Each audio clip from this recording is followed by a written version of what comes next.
Hi, I'm FullDeck. I'm missing a few cards. And we are so excited here for this live stream. This is our third one, right? It is. And this is a Sunday. It is. Not I a think Saturday. last year was a Sunday No, too. it was Saturday. Was it? Yeah. I know the first one was a Saturday. Anyway, so we are here. This is an exciting annual tradition now. We are once again a bunch of students. Some of you who have seen the live streams before will know that we're math professors at a university in the United States, which we've been outed enough that we'll just go ahead and say we're at Emerson University. If you listen, that's where we are. And the past couple of years, we've been streaming from off campus. This year, we are actually in one of the math classrooms on campus. Yep. And we got a couple of really exciting updates since past time. So some of you may know us already. Some of you may have just found SudokuCon and just found the Sudoku community. So we're going to tell you a little bit about the background, what you're going to see, but we're going to try to be quick because we want to turn it over to the students. We are very fortunate as professors that we are allowed occasionally to propose new courses to teach in the honors college here. And in fall of 22, we offered for the first time a course on puzzles and paradoxes. Together, you had taught it before. And we decided to focus on cryptic crosswords and variant Sudoku, and it was a hit. And we had a lot of students who not only were spreading the word to their friends, but also who asked, could we keep doing this? And so we started a research project that was really focused, continued around developing math puzzles. And then we've offered the course every fall since. And then we've started having students saying, I'm not in the honors college, but I want to take this. So in the US, we have this particular thing called general education requirements. So all students coming in have to satisfy a math requirement, an English language requirement, a foreign language requirement, 7 or 8 different requirements. And the math requirement is often, if you're in engineering, it's calculus. But if you don't have a specific course that really makes any sense, there are a bunch of students who maybe would like a course that isn't all infinite series and integrals and differential equations. So we decided to put together a course that was about reasoning using variant Sudoku to teach ideas from logic, although we don't tell the students that necessarily the first week. But yeah, we've now got 2 sections of a general education running. It got approved this summer, and we're each teaching a separate section. So we went from having 18 puzzle students in the semester to now we have 56. And we have a research group that grew out of the original puzzles class because the students wanted to keep working on these things. And we'll be telling you more about that later in the stream. But with those, we've got about 70 students working with this semester. Yes, so we're super excited. We are trying to feed the variant Sudoku community, seed it with wonderful new blood. So, and we will be putting out another book of student puzzles, high likelihood, at some point in the foreseeable future. When we finally get the puzzles tested and sorted and we're actually it's a wonderful problem to have. We're currently drowning in puzzles because all 56 students are setting puzzles. There are over 200 student puzzles in the testing sheet right now. They test each other's puzzles, and we're really excited about what we're seeing coming out from the students. But we wanted to let them show off their chops. So we are professors. We tend to talk too much, but we do want to introduce 4 of our students, and they are not all from the same class. So we have Zenard, we have Cobalt Snake, we have Agapetos, and we have Lightning. And I think Agapetos, you said you were going to run the keyboard. Is that right? Okay. And the students have said that they would be happy to accept a suggestion of one constraint from chat. Now, they've been working primarily with cages, thermometers, arrows, Kropke dots, XV pairs, Whisper 5 lines, entropic lines, Ren bands, and quadruples. So trying to keep note. They're not going to do full rank, especially not with the minutes. Sorry, smoke. Not on. So if you can come up in chat with one of the constraints that we think is reasonable for this time frame, they will take it. No, We're not, no, you people, I mean, come on, we love you, but we also love our students. So, okay, Ratfink says Crocky. And that's the first one. Okay, that was the first one. And Dream Librarian says X. Yes, Paul Fly, you are so evil. Or Arrow. So you've got suggestions for any of those. The first one that came in was Crocky. So why don't you take Crocky and then decide on an additional constraint that you want to go with. I choose one that you know as well with Crocky. And we're going to roll out of screen now. Y'all take over. So I think something we could do interesting is cages, and we have Crocky pairs in cages. And Senator, if you scoot in just a little bit. Okay. There you go. Do you see me? Yeah, a little closer to the wall. There you go. Everything. Okay. All right. Perfect. So how do we do cages? Cages? Okay. Cool. So who's gonna get first dibs on this? Does anyone really have a preference on where we start? Middle or corner? I tend to think the middle is constraining. Maybe the middle would be best. Yeah. Top five. Let's say. Alright, what do we want to put in box 5? There's there it is. Or we could start with cage somewhere. I don't Okay. know. The Cage where? I think we'll just let you choose, and then Me you choose? page, and then go to lightning, Sure. and then just yeah. rotate like And there is a question in chat. I'm off screen. Sorry, but I'm chiming in. And Hallowed has asked if when we say Crocky, if we mean the negative constraint. I'll just say typically not, although they're welcome to use a negative constraint. So, and I can never remember whether it's Crocky pairs, it's supposed to be a built-in negative or Crocky dots. So I just sort of fudge it, say Crocky, and then we specify in the rules. So, but Okay. How about a 15 cage there? 15K. Okay.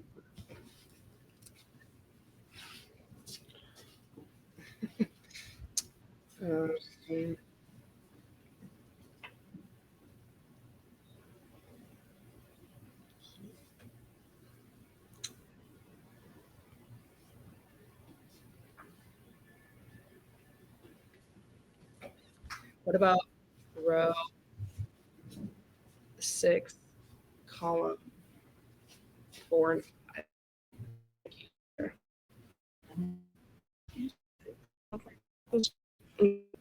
Okay. What cage? oh, if you could speak up a little bit. Okay. I don't know. What are we? Any thoughts? So whatever we put there, this is gonna Yeah. whatever is gonna force the remaining sum of 45 from that to be almost a non-consecutive page in the rest of that box 5. So we gotta think about that as well. If we have anything to do with that can be leading.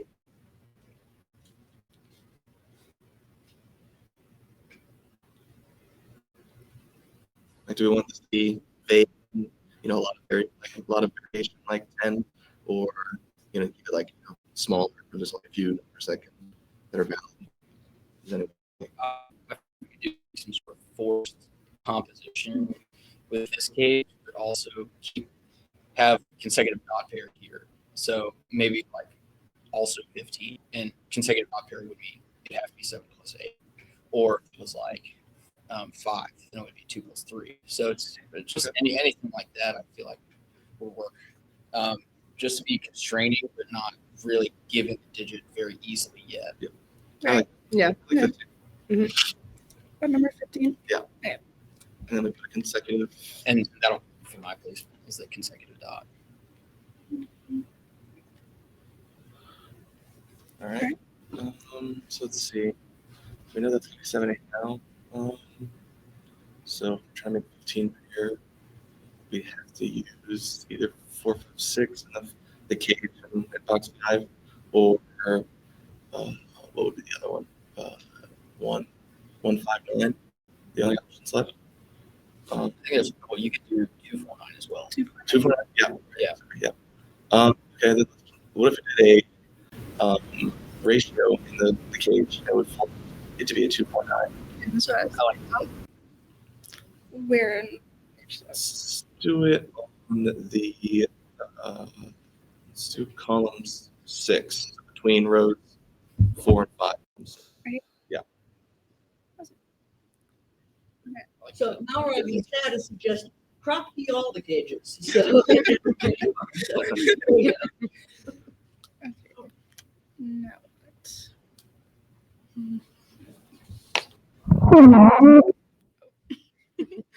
Let's see if it's better. I come in a little closer too. Okay, if we put, what if we put a different stocks in row 6 between rows column 5 and 6? Like, So like Here. where? Okay, so It forces. Oh, I see. and then that 8, would 7, force 6. the 7 and 6 and 8. I do like that.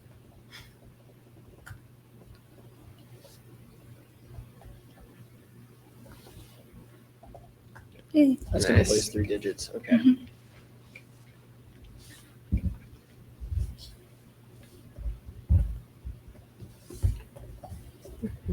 Maybe work outwards. Yeah. So Yeah, we have a lot that's of what I was information in thinking. that. Yeah. Box 5 now.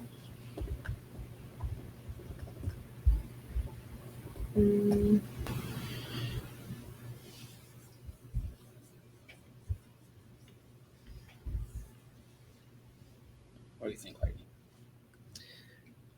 Thoughts on going to box 9? Box 9. Okay. Let's see. I think it's outermost. There's a lot of Yeah. digits that could be placed. There's nothing really forced there, so I think that might be nice. That might be a nice place to go. Because if we place stuff in box 9, we have information in box 5 and box 9 to give us information on box 8 or box 6. It's kind of like intersecting, constraining, I guess. Let's see. What about like a 3-cell cage in column 9? Like here. Mm-hmm. Okay, something to. Do we want to do 15 again? Keep it to 15, or should we do a smaller constraint? Maybe we can do like a really high number and it'd Okay. be like a force composition, or we could do like a lower and also force it with crop keys. One of the two, perhaps. What do we think? I think we could do a lower one because we've got a lot of already high numbers placed in the box 5, so it might force a lot of other Yeah. solves. So if we do low, it'll still be more information to be pushed. Okay. So what are we thinking? Like the smallest you could have is 6. Do we want to go 6 or Yeah. a little bit higher? Yeah, that would give us some constraints on 1, 2, 3. Yeah. And we don't really have any placed 1, 2s or 3s yet. So 6 it is. So Malrogue says you want to build off the starting deductions. 1, It's a 2. suggestion, I guess. Okay.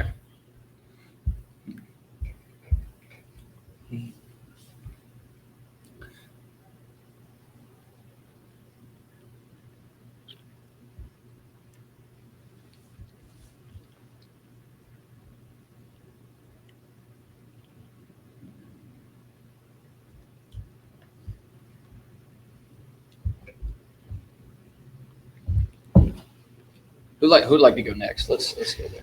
Okay. So I guess to pivot a little bit and to take that suggestion as well, because we just placed the 1, 2, 3, if we placed a ratio in between rows 4 and 5 and column 9, it would force 4, 8 because you can't place the 2 there and you can't place the Right. 3, so Smart. it has to be 4, 8. Yep. Okay. Yeah, I like that.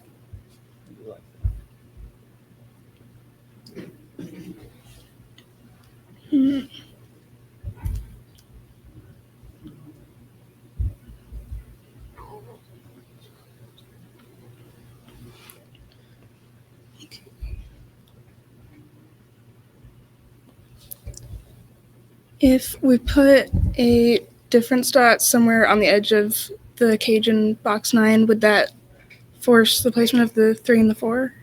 Should. I think Okay. that would Yeah. actually. That's a really good point.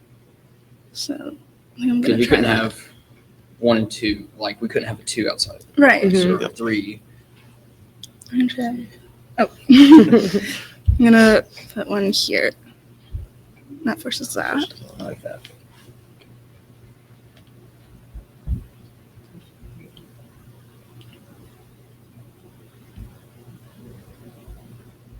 We could put another difference dot in row 5, column 9 to force the 8, 9. Look here. Sorry, no, the next one. Okay.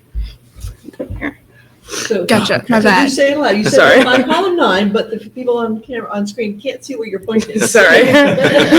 row 5, Okay. So. row 5 and 6, column 9. Okay. So right here. Maybe, I don't know. Yeah, that sounds good. Yeah. Yeah. I don't think that'll force it though, because Oh, you could have yeah. 5, Because it could be 4, a or 4, you 5, could have Yeah. 8, 8. 9. So do you want to take that off? And Yeah. maybe put it somewhere else. Mm-hmm.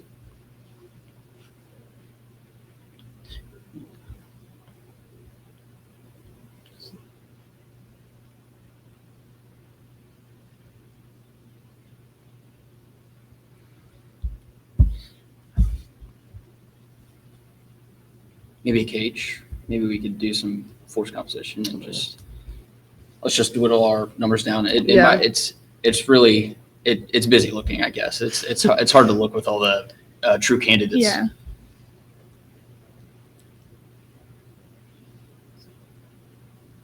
That's my suggestion, at least. Whether you want to do that or not, it's up to you. I agree.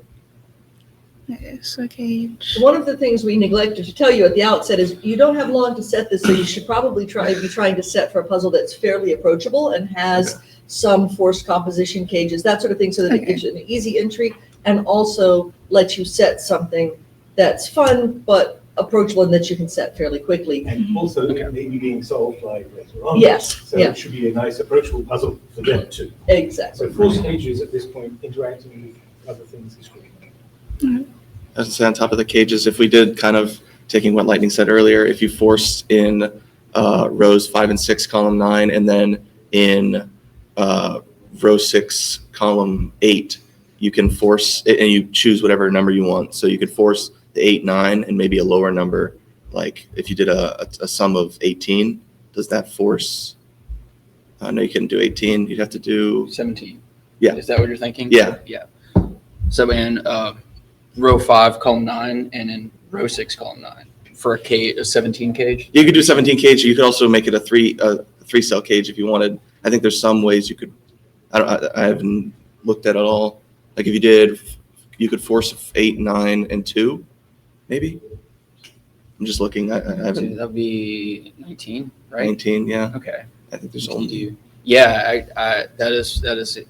because you couldn't make a 10 out of, or you can only make 17 or 19 in rows 5 and 6, column 9. So if you sum that with that digit, or maybe the row 5, column 8 as well, you could also do some sums there if you wanted to force more digits than just the 2. So cage like this. Yeah, that's what I was. Yeah, that's what I was Okay. originally And then thinking. a 19 cage, you said? Yeah, Okay. 'cause that should force. Yeah, Yeah. Mhm. Okay, that's forcing a lot. Nice. I like that. How do we feel about like a ratio dot just elsewhere in box 6, not connected to any other ratios there, because that would force a 3-6 pair. Okay. So wherever you feel, let's do in row 5 between column 7 and column 8, so that we force a 3 to be placed in box 5. There we go. Nice.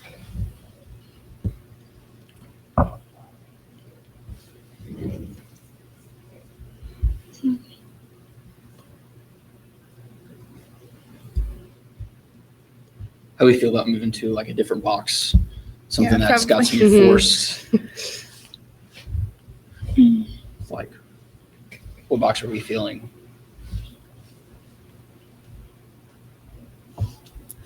How about box 7? Yeah, that's what I was thinking. Okay. Yeah. So we can work with what's there. Box 9. Do we want to try putting some sort of cage in there? Yeah. Okay.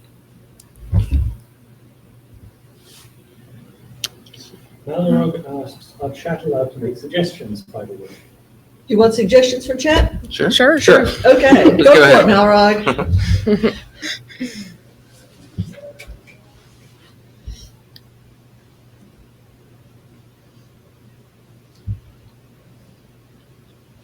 There's no. I'll let you know.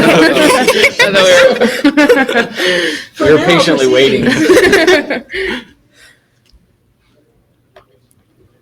Okay. What about trying a 3-cell cage in row 8 and box 7? So Malrog is suggesting to use the 3 in box 5 inside a cage. Inside a cage. Okay. And I would add to that and possibly say maybe it's a cage that extends out of box 5 and gets you up into the Right. upper reaches of the grid. So maybe. So my thought is the cage from the 3 in box 5 could go up to box 2 and left to box 1, and we could force it to be a really high number that only we could put like the highest digits in, or we could make it really low, like 6, and we could force some digits there.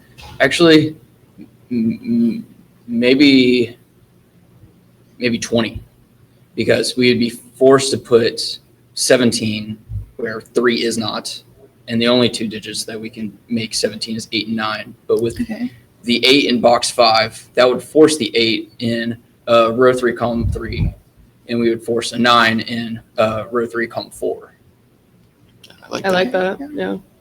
And then Malrog also points out that you are not currently, I would say go ahead and put that in, but as you think about your next clue that you want to put in, Malrog is pointing out that you are not currently leveraging the power of cage that can't within the cage. So you want to put one of those is that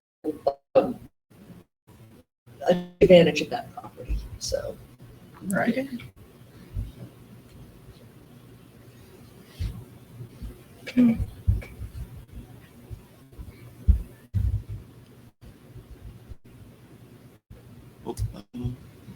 and Palfly points out that the digits in the top of column 9 have only one digit that can be part of a black dot. This is true. Yeah, we could force the 3-6. And we forced 3-6 up there. It would force the 3-6 placement in box 6 as well. Oh, That's yeah. true. So I guess wherever we fancy. How about here? I like that. Nice. That is good. It also places the 1 because it was Mm-hmm. only that could share.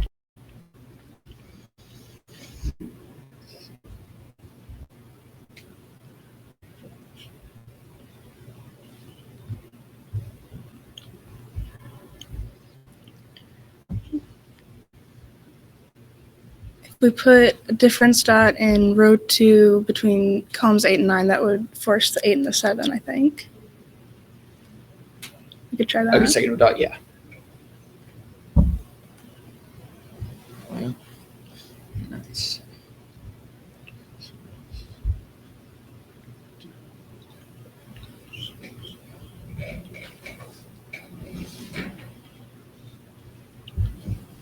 Malrog points out that that 1 is a very hidden single and you shouldn't rely on it for the solve path, Okay. which is fair.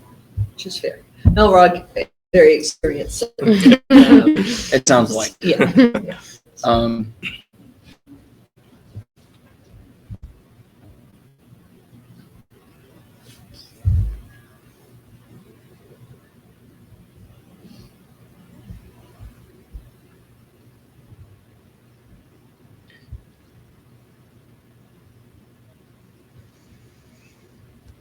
Tallcat wants a black crop key in row 3 between columns 1 and 2.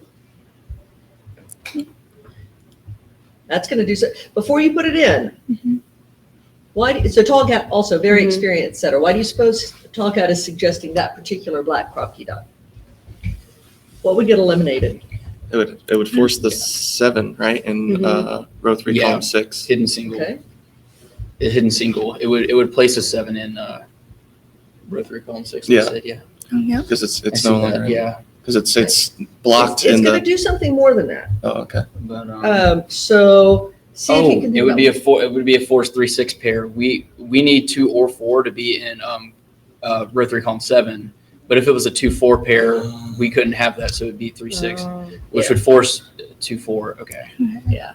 I like that placement. I really do. Okay, let's do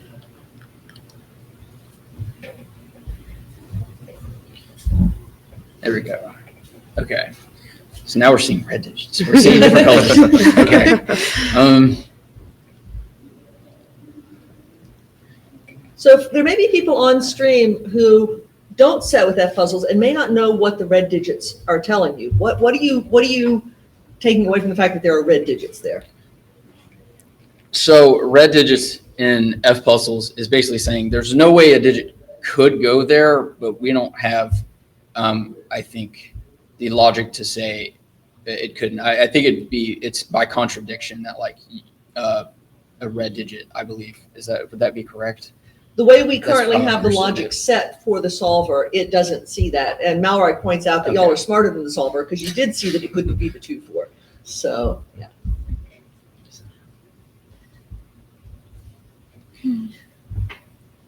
But yeah, we have the logic on the solver set to be very minimal because we don't want it Right. giving you things that wouldn't be findable by your peers, basically. So.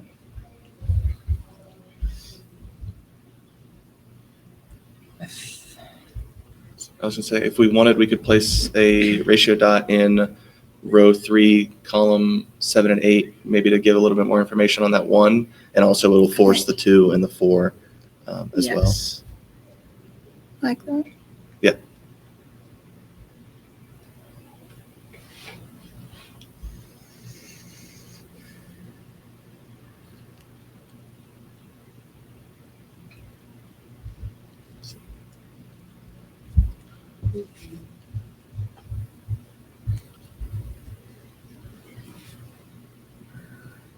Box 7 is looking very So I was just neglected to thinking. me. Yes. So I keep I'm looking just at a- box 7. So I'm going to suggest you can a shape page goes from row 6, column 3, down to row column 8, up to row 7, column 4. But I want you to think about how can you use the fact that digits can't repeat in a cage to try to push some information down into the lower part of the grid. So you said the cage was where again? Row 6, column 3, down into row 7, column 3, and then over to row 7, column 4. You can possibly pick up some other cells if you want, but I would say include those and see if you can figure out how you might use the fact that digits can't repeat to narrow down some possibilities.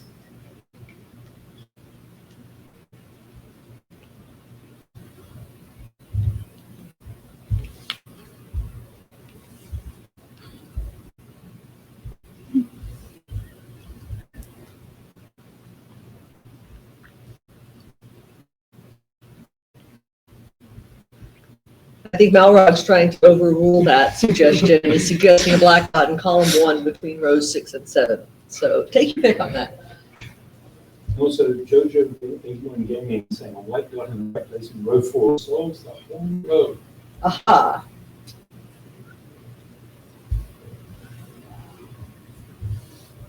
It does. That's nice.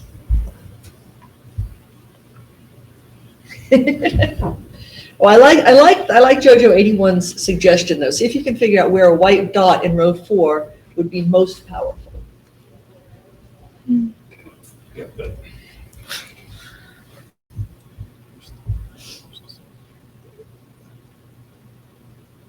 I think it would have to be between column 1 and column 2 in row 4, because that would force a 5-6 pair, which would force a 7 in column 8, which would force a 1 in column 3. I was gonna say, is it actually No, two, that would be wrong. is it 2, 3? Between rows 2 and 3, or maybe I'm That's what I was missing it. thinking. Just for fun, Are we talking about just for column fun, or row? put the white dot in row 4 between columns 1 and 2, and let's all It might see be what broken, happens. Actually, yeah. Yeah, it's broken. I Why didn't is it think broken about though? Why is it broken? Take it back out, and why is it broken? Because a 1 would have to be placed in two spots. We would use 5, 6, which would force a 7, which means a 1 would have to go in column 3 and also Yeah. in column 7. But And that's a long chain that you followed through in your head. There's another way to see it that's a little bit quicker. And I'm going to ask, where is 8 in row 4? Right. Okay. 8 has to be in one of those two cells, and there's neither a 7 nor a 9 to go with it. That's why that white dot is breaking if you put it there. So, yeah.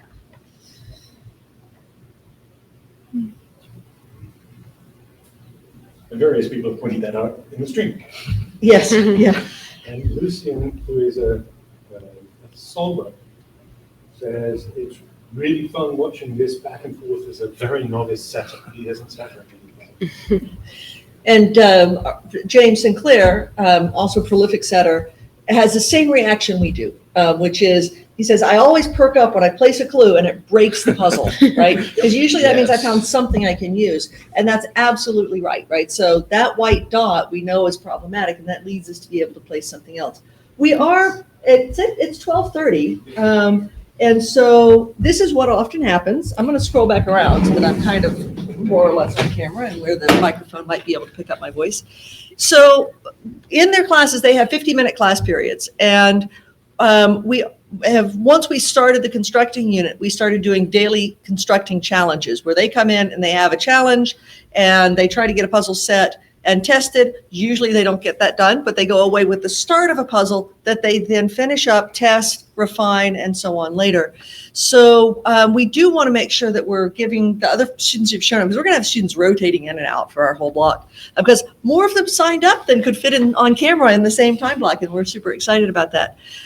So I think what we're going to suggest, Kaylee, I know you're taking a break now. Why don't you go try to finish up this puzzle? Okay. The 3 of you are sticking around, and then we have 2 more who should be coming in, rolling in from over across the way. But You need the F puzzles in. what's that? You need the F We need the F puzzles link, yes. So actually, you can probably reproduce this from. We'll take a screen grab and make sure we got it. So yeah, what were you going to say, Senator? You had your hand up. I don't know. I was just thinking in my head about the place. Well, about what to do next? Yeah. Yeah, so probably we'll let each of you sort of go play with it later. We do have them test their puzzles and then give feedback on puzzles. We'll talk more about that later. I'm actually probably in the next half hour because we've got folks coming in. You're going to go grab those. Oh, whatever their Sudoku names are, yes. And so I can't see the chat right now because I left my screen over there. Let me see if there are any comments that y'all have. What we're going to talk about next is we've got folks coming in. We're going to have half an hour for them to talk about their experience of being in the puzzles class. And okay, Dubious Mobius says the difference between 1 solution and 0 solutions is razor thin. Yes, indeed. Yeah, so.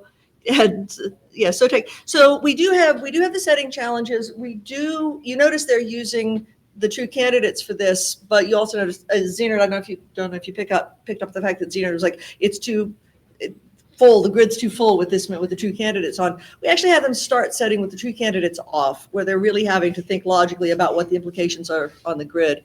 And so it's only been recently, it's only the past few days that you've even gotten true candidates to start to play with and see what the implications are. But so Lightning's rolling out, and but Zenard and Cobalt Snake and Agapetos are still here, along with come on over. Spider Monkey. Spider Monkey, who's And Spider? Follow Risk.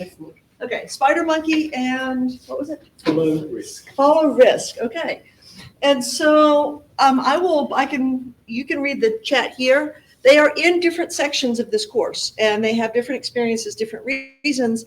I'm going to kick things off by asking you each to just sort of briefly say why you took the puzzles class in the first place. And then we'll have questions from chat for you to answer about the puzzles class itself. So I guess I could start. I took the puzzles course because as soon as I heard it was a thing, I was like, I have to take this class. I have been interested in variant Sudoku. I haven't really delved deep into variant Sudoku before taking this class.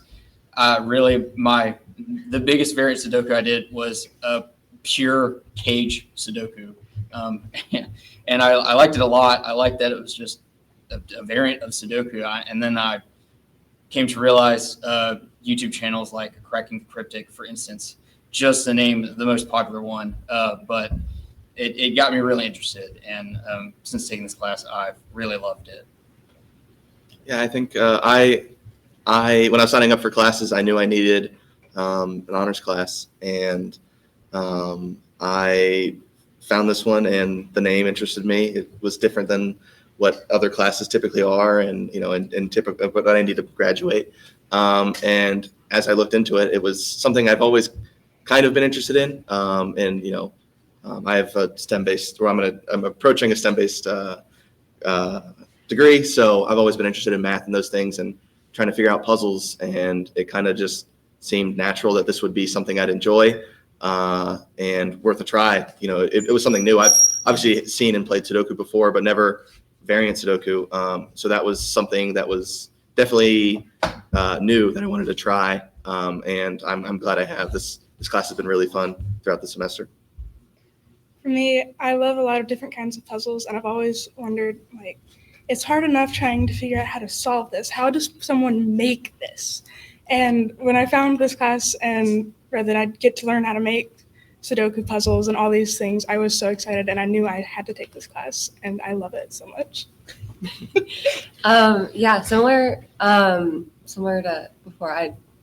I really needed an honors credit, and this was one of the classes that was available. And I have always loved, Sudoku's always been one of my favorite things to do. But I'd never really played variant Sudoku. I'd honestly never even heard of it other than cages. So when the description of the class was learn how to set the puzzles, learn how to make them, and all these different kinds of things, I was really nervous about it, but I was really excited because it's just a different thing, and it's a fun little break in your day also. Yeah, I find this course really unique, and I remember, because I'm a freshman, so I'm kind of more newer into this, and I remember when I was on a Zoom call with my advisor, and she was looking through a bunch of math classes for me, and I have dyslexia, so I went to a school that would help with me when I was struggling through math, because I have dyscalculia, dysgraphia, and we needed a class that would really help me understand math, and also for me to actually enjoy it, since high school it was a big struggle for me. And when we found this Sudoku class, at first I was a little nervous because I'm a puzzle class, I don't know if I'm gonna like that. But when I first started getting into it, it really opened my eyes, and it's really a unique class, and it really has helped me truly enjoy math.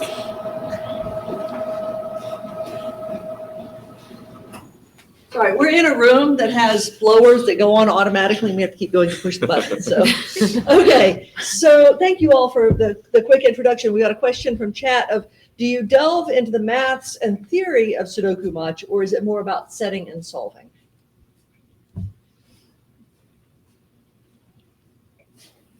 I would say we certainly delve into the maths of it.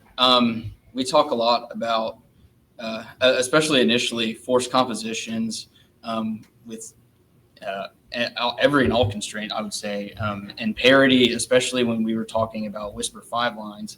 And I guess I'm just trying to think, but certainly a lot of that. Yeah, I would say I kind of agree with that, where it's a lot of it is an introduction is in the solving and setting. But I think once you kind of get past the initial stages of understanding it, to me, there is a lot of focus, at least for myself, on, okay, how does this really work at a structural level? And what, like you said, what does it force? And what can we, what information can we gain by, like you said, with Whisper 5 lines? I remember that was one of the first puzzles we did, where we could color certain cells to describe if they were high numbers or low numbers on the Whisper 5 lines, and what that could force across the puzzle. So yeah, there is definitely some delving into it, but I think we do start a lot with the solving and setting, and then that gives you more ability to really think about it at a deeper level. I think we definitely talk about like the logic of different things and not just what happens if I place this constraint here, but why does that happen and like the logic behind it. And then I'll jump in as well. I'll scroll back into camera or try to. So the focus in both classes really is on the mathematical nature of proof, of justification, of reasoning and communication. So we don't really get into this is how many possible grids there are and what are the combinatoric this or things like that. But we do talk about the ideas of proof. We talk about this idea of proof by contradiction. We talk about looking at different cases. We think about parity. We think about some of the structural things that allow us to consider the ramifications of constraints more generally.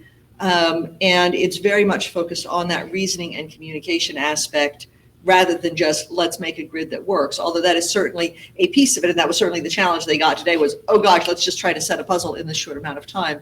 But it is very much focused on the reasoning and communication, which is really at the heart of mathematics from our perspective. So. Ratfink says, I also have dyslexia/dyscalculia. It throws up some interesting challenges with puzzling, but also puzzles really help with it. I'm glad you found it. No, yeah, I'm very happy that I found a class that I am like really enjoying, because at first I was really nervous about it. When I'd see a grid, I'd be like, oh my gosh, so many numbers, like it's going to be really confusing for me. And also knowing that I like struggled a little bit through high school and going to like a way bigger school than I went to in high school, I felt like I wouldn't get as much help as I was going to get, but I am really truly understanding this course more, and every day is like a new possibility of like a new constraint that I start to enjoy. So it is a really unique course that I am enjoying. So if there's no more, I don't see other specific questions in chat at the moment. We have plenty more for them, but we got to give you an option there. Radfink says, this internet stranger is proud of you. So,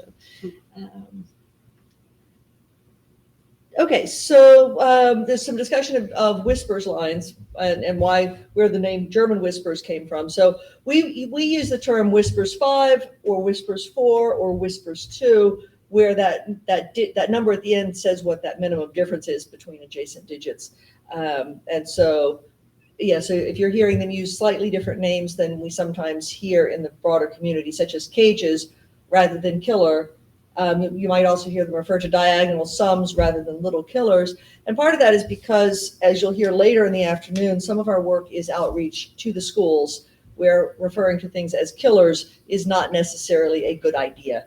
And with the whispers lines, trying to make that a more consistent thing. Yeah, Malrog, we also like that much better. Dubious Mobius asks, is there anything that particularly draws you to a constraint? And I'll extend that to, what are your favorite constraints? Yes, I think that's good. That's a good question. Is that Kate? Yeah, I would say my favorite right now is Krupke dots. I really like the 2-1 ratio. It really like helps me just better understand more of a ratio, because I was a little confused on what it was in high school. So I can definitely think of it more and be like, oh yeah, this could be a 2 or this could be a 4. And I like the possibility of like, if there's like a 6x6, a 9x9, there's always 2 black dots between each other. You know, it has to be either a 4 or a 2. So I think there's like a lot of like unique possibilities that go through Krupke dots. So I would say that's definitely my favorite right now. I would say I haven't found a constraint that I don't like yet. There's more just like the ones that I haven't tried yet, which kind of scare me. Like if I'm like trying a new one, I really have to like look at it and understand it first. But the ones that I have played, like my favorites would probably be Krupke dots or cages. I don't know. I also really like Rinban lines. Honestly, I just really enjoy all of them. I think just like using a combination of them for me is really interesting. I think my favorite would probably also be the Krupke dots. I feel like it constrains it a good bit, especially since it pairs well with a lot of things. I remember being very confused when I was first introduced to them. Dudley and Hunter explained it to me like 5 times, but now I understand it and I can use them, and it's fun.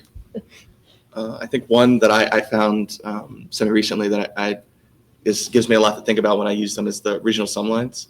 I think it's I also enjoy when I'm first setting it up, and maybe this is just me, but I like seeing what almost ASCII art I can start with and see if it works and how I can adjust it to make the puzzle work. So I do like the region sum lines and see how we can, you can force certain things with that. And then another kind of in a similar vein is like palindromes as well. I think those are fun to work with as well.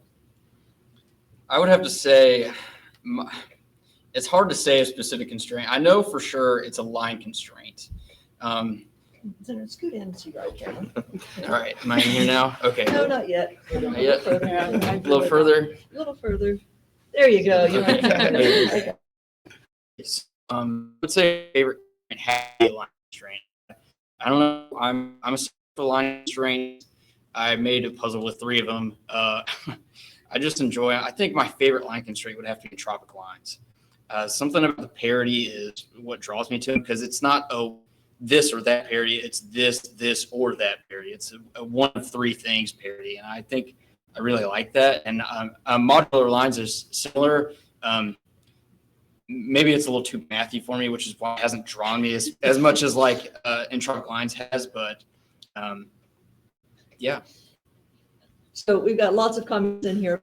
Oh, wait until you see full rank, or wait until you see skyscrapers. And people saying, yeah, I like region sum lines too. And in topic and modular are great. And I'm a line girl myself. So people definitely echoing this.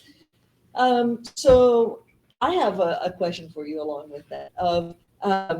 So are there any constraints that just really, oh no, as soon as somebody says set something with this constraint?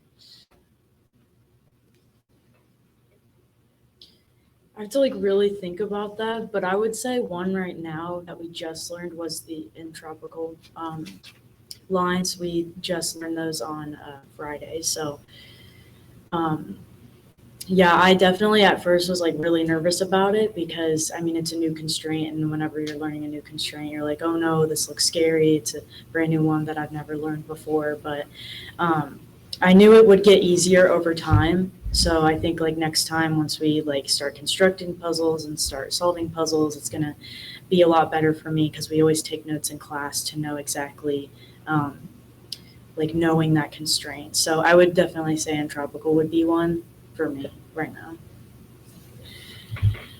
The rest of you, if you don't have one, you said you don't have one you hate. So yeah. Well, solving wise for sure. Setting, okay. I'm definitely not super comfortable using most of the constraints setting yet, but solving, no, I really enjoy solving all of them, to be honest. I don't think there's any that we've learned that still scare me. I don't know what we haven't learned. So. That's very true.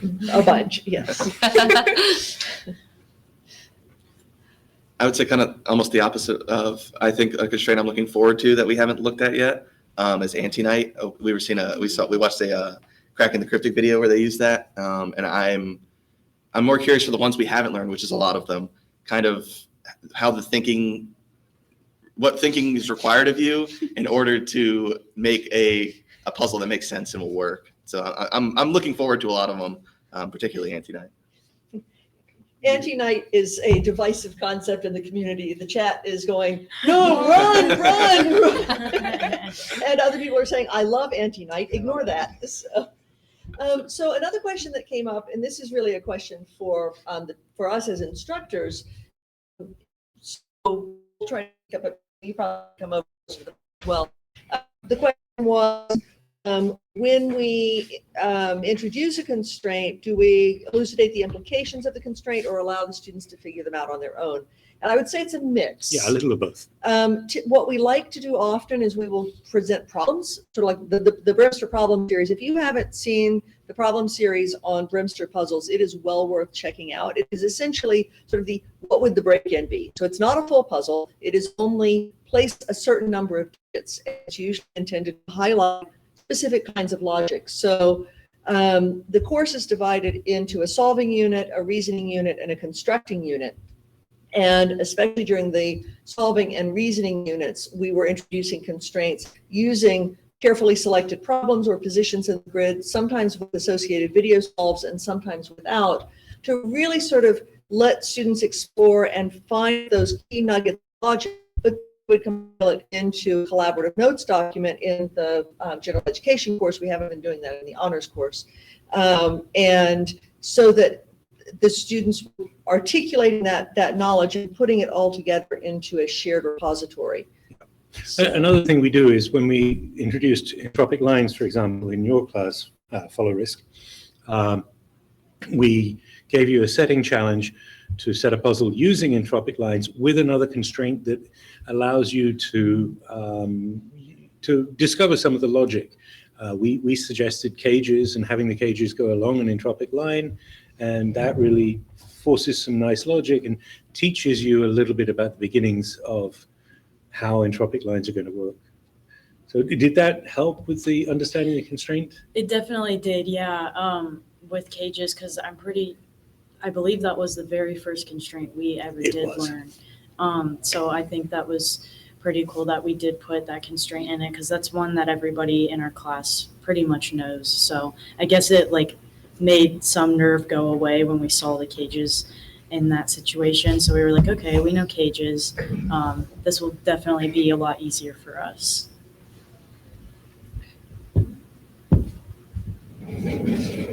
and then still the discussion of anti-night going, use anti-night sparingly. It can be grindy, it can be really nice. One of the things that we will be talking about at some point before the end of the semester, most likely, is looking at, for example, 4x4 and 6x6 and realizing that there's a very limited number of possible solution grids up to permutation of digits if you've got anti-night. And that once you realize that, anti-night becomes sort of less exciting in some ways, but still fun in the right doses.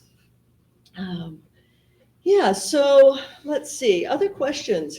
I would like to know, I mean, I'd love to get more questions in chat, but we have a list of them as well. Okay, nothing rolling in from chat. So my question, and this is one that you will probably wind up answering down the road in part of a reflection in class anyway, but I'll ask now, if you knew a friend were going to take this class, what would you give them as a piece of advice coming into the class? For me, I can start. Definitely, don't judge a book by its cover, because in the very beginning, the first time I sat down and we did our very first puzzle, I've never done a Sudoku puzzle ever. So when I saw it, I was really nervous because me being getting confused with a bunch of numbers, if I was going to tell one of my friends who went to my high school and that took this class, they would probably freak out the exact same way, be like, oh no, there's no way I can pass this class. And I remember everybody in the beginning of the class all just look at each other like, oh, we're going to fail this course. We are not going to pass this course. This is terrifying. And then in the weeks coming until now, a lot of people feel a lot more better at speaking up or knowing where numbers go and show complete logic. So I think that's pretty unique and cool that at first we were really nervous, and then overall we now have just realized that it's not that bad that we thought it was, and it just takes time, because I remember my first puzzle, it took me around 2 hours to finish and now it's not as bad anymore. But I remember in the beginning I was struggling a lot, but I mean, every single day is new for me and I'm getting a lot of confidence. So like I said, if any of my friends would be in it, just don't judge a book by its cover, trust the process. Similarly, I would say just don't be nervous. Even in the honors course, we all didn't really know what we were doing when we first started. A lot of us had played Sudoku before, but none of us had really done much variant Sudoku. And so learning the different constraints, we were all kind of in the same boat. So don't be scared to ask a question. Don't be nervous. Everyone's in the same boat and you're all learning together. So I think one piece of advice I would give is not working with the same person every time. And I feel like I've learned a lot from working with different people, whether solving or setting, because you get different perspectives and you get to learn a lot from that. Yeah, I think kind of what they said originally, where I think don't be afraid to fail. Almost, if you have an idea, don't be afraid to shout it out. And no one's going to come and attack you for being wrong in class. It gives you a way. It's way faster to learn that way when someone tells you where you maybe made a misstep, and you can start to build more confidence in yourself and have more knowledge base to work with. Yeah, I would ultimately say pretty much the same thing as Colt Snake said, is that just dive head first into this and be ready to fail, and that's fine. That's the best way to learn Sudoku, is just try, and then realize what went wrong. Realizing what went wrong is more important than knowing that you're right, I think. Tallcat is saying. You need to come over to the mic. Tallcat is saying in chat that there you go. Breaking something can mean you found something, as artisanal Sudoku noticed earlier, and chat has moved up. And it's Stark Jr. says, puzzles teaching life lessons. Yes. So another question that came up in chat was, have we done any outside clues? And Missing a Few Cards has already responded in chat that we've talked about diagonal sums. And one of the questions was, why have outside clues been pushed later in the course? And so I'll respond to that from an instructional standpoint. We really wanted to make the core of the course, the solving, the sort of the very first introduction to it, centered around some of the most common constraints that folks are likely to see and that are really well represented in the problem series and in approachable puzzles. And so that included the solving unit was centered on cages, Kropke, XV, arrows, and thermometers. And then as we moved into the reasoning unit, we were originally thinking that we would introduce a wider range in the reasoning unit, but we realized that we needed to spend a lot of time figuring out how to articulate the things that people had been doing somewhat instinctively, but without having those tools to explain reasoning behind it. So rather than extend the range of constraints they had seen extensively, we added diagonal sums because we did want to have an outside clue in there. And diagonal sums are similar enough to both cages and arrows that it felt that we could get to that logic in the context of reinforcing how to explain things without having to develop vastly new ways of thinking. We also introduced whisper fives and quadruple, I think, in that. And then as we moved into constructing, we've now been adding other clues in there. So that was the reason behind that. Now, this is the first time we've offered the course as a general education course. We are taking extensive notes for ourselves. We are talking regularly with Zetamath, who has a similar course elsewhere. We're going to, and in an hour and a half, we will actually be having him as joining the stream, and we'll be talking, is it an hour and a half from now? Yeah, okay. About how our different courses are going. But there are things that we already know we would do differently in the next iteration of the general education course. So yeah. And let's see, notes. So I'll toss this question. D'Amato wants to know when we're going to introduce them to Roggen Sudoku. That may not happen this semester. Those who continue into the creative inquiry and want to continue with setting puzzles will probably see Roggen at some point. But I also saw Missing a Few Cards grimace across the room at the idea of introducing Roggen Sudoku in here. So Tallcat wants to know if repeat digits on diagonal sums, and I would extend that to arrows. Does the idea of having repeat digits on other arrows or diagonal sums, did that trip you up when you were first seeing them? For me, it definitely did. Because I always think about, like, obviously the normal Sudoku rules when they can't repeat. I would always, at first, when I would see like an arrow or a diagonal sum, I'd be like, oh, to add to 6, you have to have 1, 2, 3. But it could also be like, it could be different. It could be like 4, 1, 1, depending on like how the arrow went or anything. So definitely took me a while to get used to. I think I'm still getting used to it, but I'd say the same. I kind of like it because it kind of makes me feel stupid for a second, where I'm like, oh my goodness, I completely forgot about that. Or I assumed it was an additional, that was a constraint. And I'm like, oh no, it's not. And then it makes me rethink it. And then typically it's when I'm like completely stuck and I'm like, I don't understand what I'm missing. And then you're like, you have the light bulb moment and you're like, oh my goodness. It's that good aha moment where you're like, I'm frustrated myself, but in a good way, if that makes sense. And then Olema asked, how long is the course in general? Our semester is 15 weeks, and both of the courses are meeting 3 days a week. So roughly 45 class meetings ish. So, and then Dubious Mobius wants to know if we have any plans to introduce hybrid puzzles or pencil puzzles. And we do not in this course. It is already so much that we can't get through everything we would like to. I mean, we want to introduce them to all of the variants, but that hasn't happened. Yes, a blessed number, 45 being the secret to everything. Somebody earlier in chat asked if any students had made up their own constraints. Not yet this semester. We have had students in the past who have more often in follow-on creative inquiry than in a creative inquiry is our undergraduate research vehicle here at Clemson. Malrog wants to know that he notices we're doing 9x9s. Did we start smaller? Yes. Yes. Thankfully so. Yes. Yes, I will say that when we teach people how to solve, we start smaller just because it's gentler on minds that may not have seen Sudoku before. But when we're starting setting, we really want to emphasize pushing information around the grid, being able to see what effect this clue here has on that part of the grid there. And that works so well in 4x4s to get that idea across at the beginning. So we insist that they set several 4x4s before they move to 6x6s and several 6x6s before they move to 9s, and then we let them loose. And then Sudoku Theory and TallCat both want to know if we will go any bigger. Do we have any plans for doing 11x11 deconstructions? But Malrog also wants snack dokus. And I will say, Malrog, there are quite a few puzzles that they have set that would be fantastic snack dokus.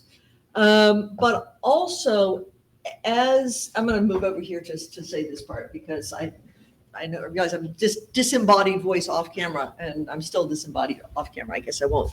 I'll stay here and be disembodied. What we really want most from this course is that the students who take it become part of the variant Sudoku community, and that this becomes something that is a lifelong enjoyment and skill. Oh, I wasn't disembodied. Well, oh well, I am now.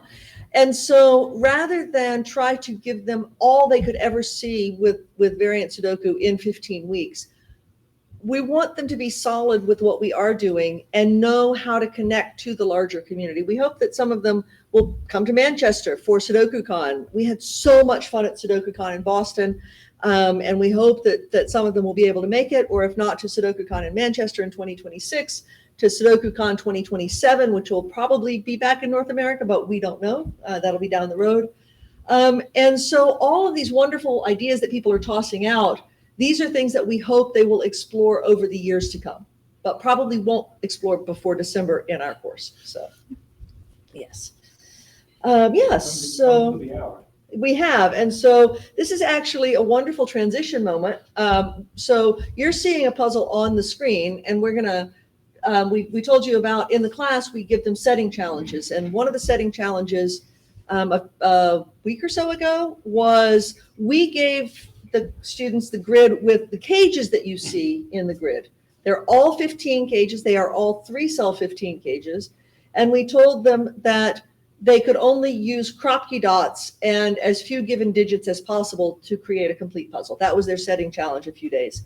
Now, we would love to show you the puzzles they created, but we haven't had them fill in the publication permissions form yet. So we realized that we didn't have the right to show you any of their puzzles without getting their permission. So this is actually one that we set because whatever challenge we give them, we also give to ourselves. So this is one that Missing and I set, so FullDeck and Missingafewcards puzzle. And this will be the one that we have the students who are doing the live solving tackle first. We wanted to choose a puzzle, but it involved lots they had seen recently and that they constructed with, so they had a more gentle introduction to the live solving. So we are going to switch some folks around. And so let's see, we have, who's rolling out? Actually, all of you are rolling out, and we have a new crowd coming in, so we're going to switch up here. They're all leaving for the moment. Yes. I'm still here, right? Oh, you're still here. Yeah. That's right. You're still Here, I'll and speak down. you are, oh gosh, you are Spider monkey. Spider Monkey. Okay, so Spider Monkey is here, and Lightning from Yes. earlier, and Hopefully bewildered. Number Ninja. and Number Ninja. All right. Now, so they're going to be live solving the puzzle that is on the screen.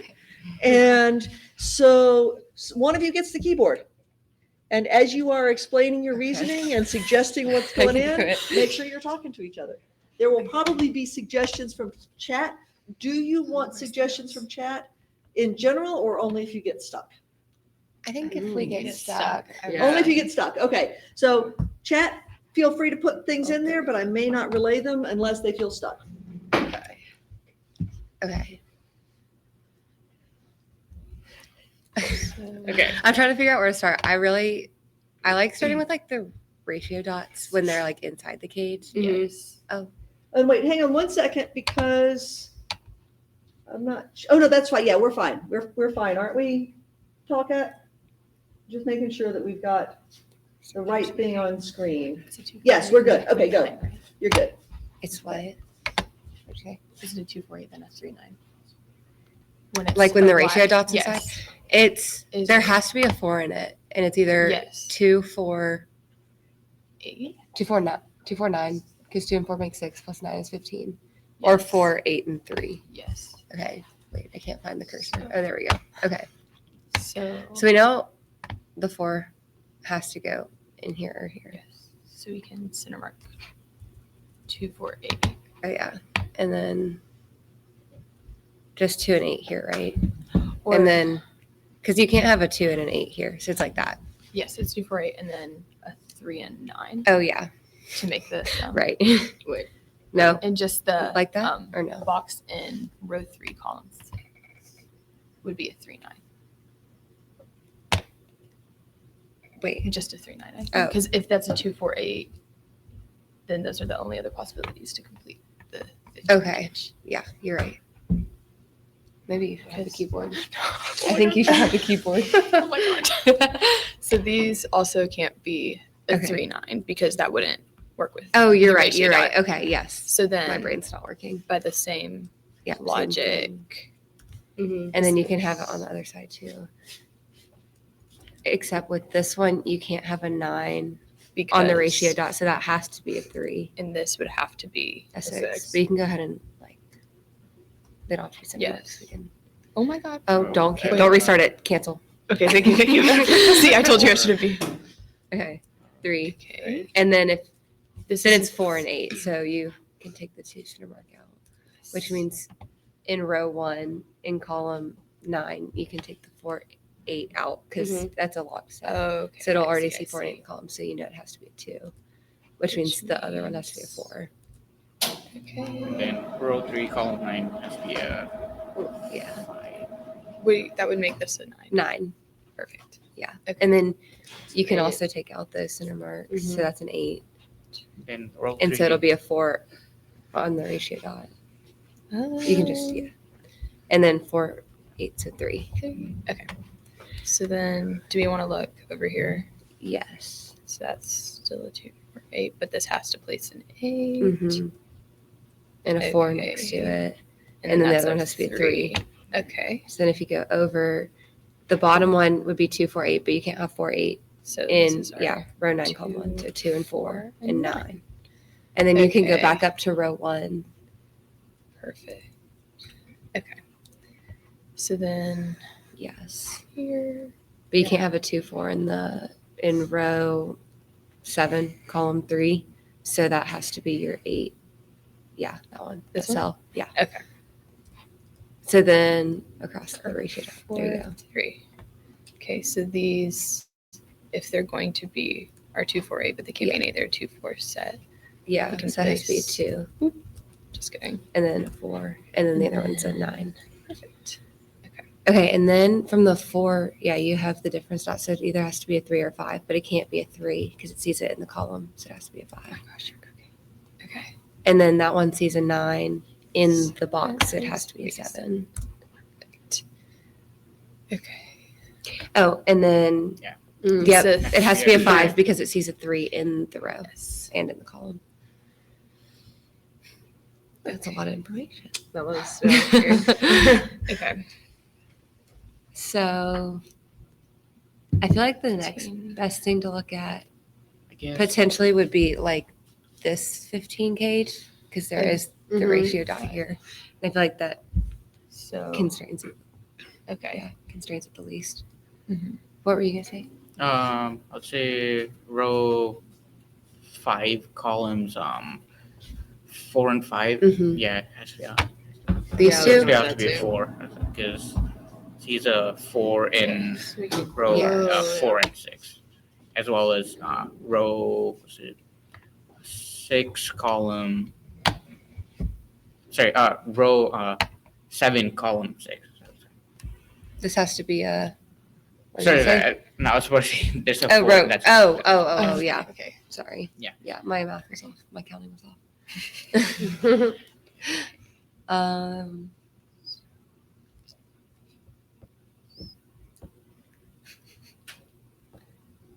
I'm trying to think. Well, oh, go ahead. oh no. Okay. Well, I was gonna say, with this like ratio dot here.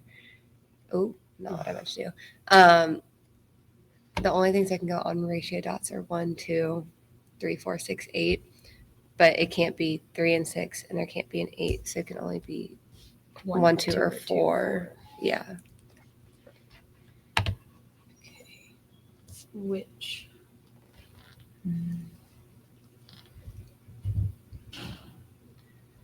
Do we try to want to work up through the cage from there to see what would make us in 15, or do we think there's too many? Yeah, we can try. Okay, so So starting from row yeah, 3, column 5. yeah. So if it's a woman, it would have to sum to 14, which would mean Which you can't have because that with would be a the 9 and 5, difference so it 9, 5, or 8, so it 6. can't be a So either way, 1. it can't be a 1.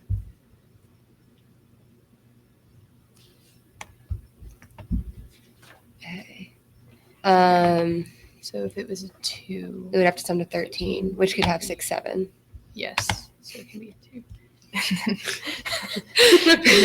I was trying not to say it. And then if it was a 4, it could be a 5, 6 to make 11. Yes. So Yes. that could be a 5, 6, or 7. Okay. Another thing, Oh. row 7, And that can't column be. 9 has to be Oh, wait, no, that doesn't change anything. Row 7. column 9 has to be a 9 because it's Yes. either 9 and row 7. Sorry, columns.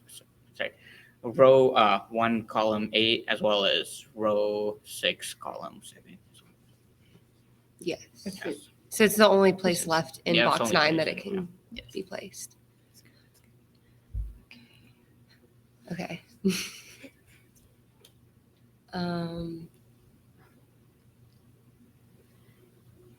Oh, okay.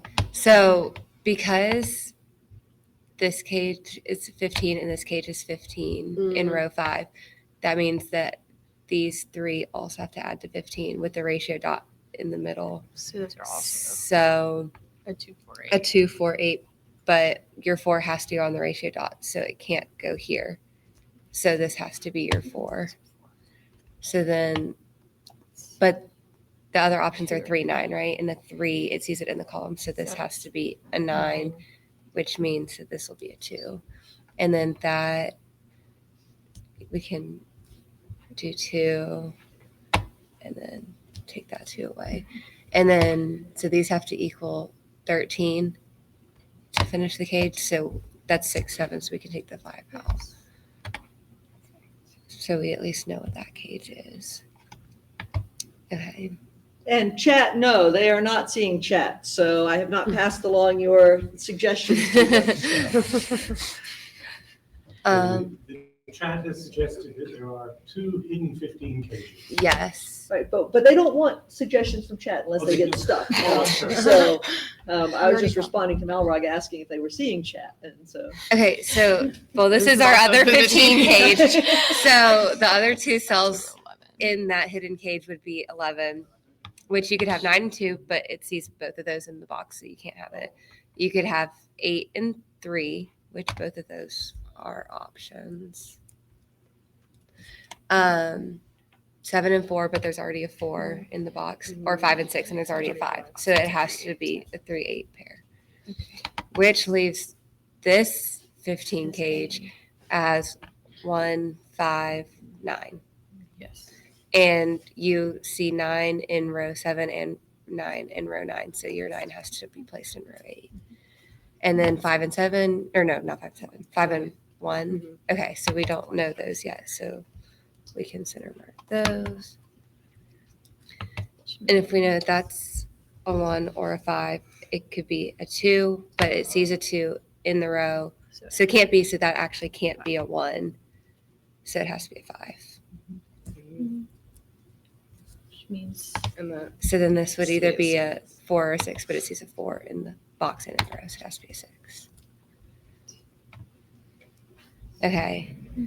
What are we missing here? 2, 7, and 8. So a 2, it sees 2 in, what is that, column 6. So this is the only place in the box that 2 can be placed.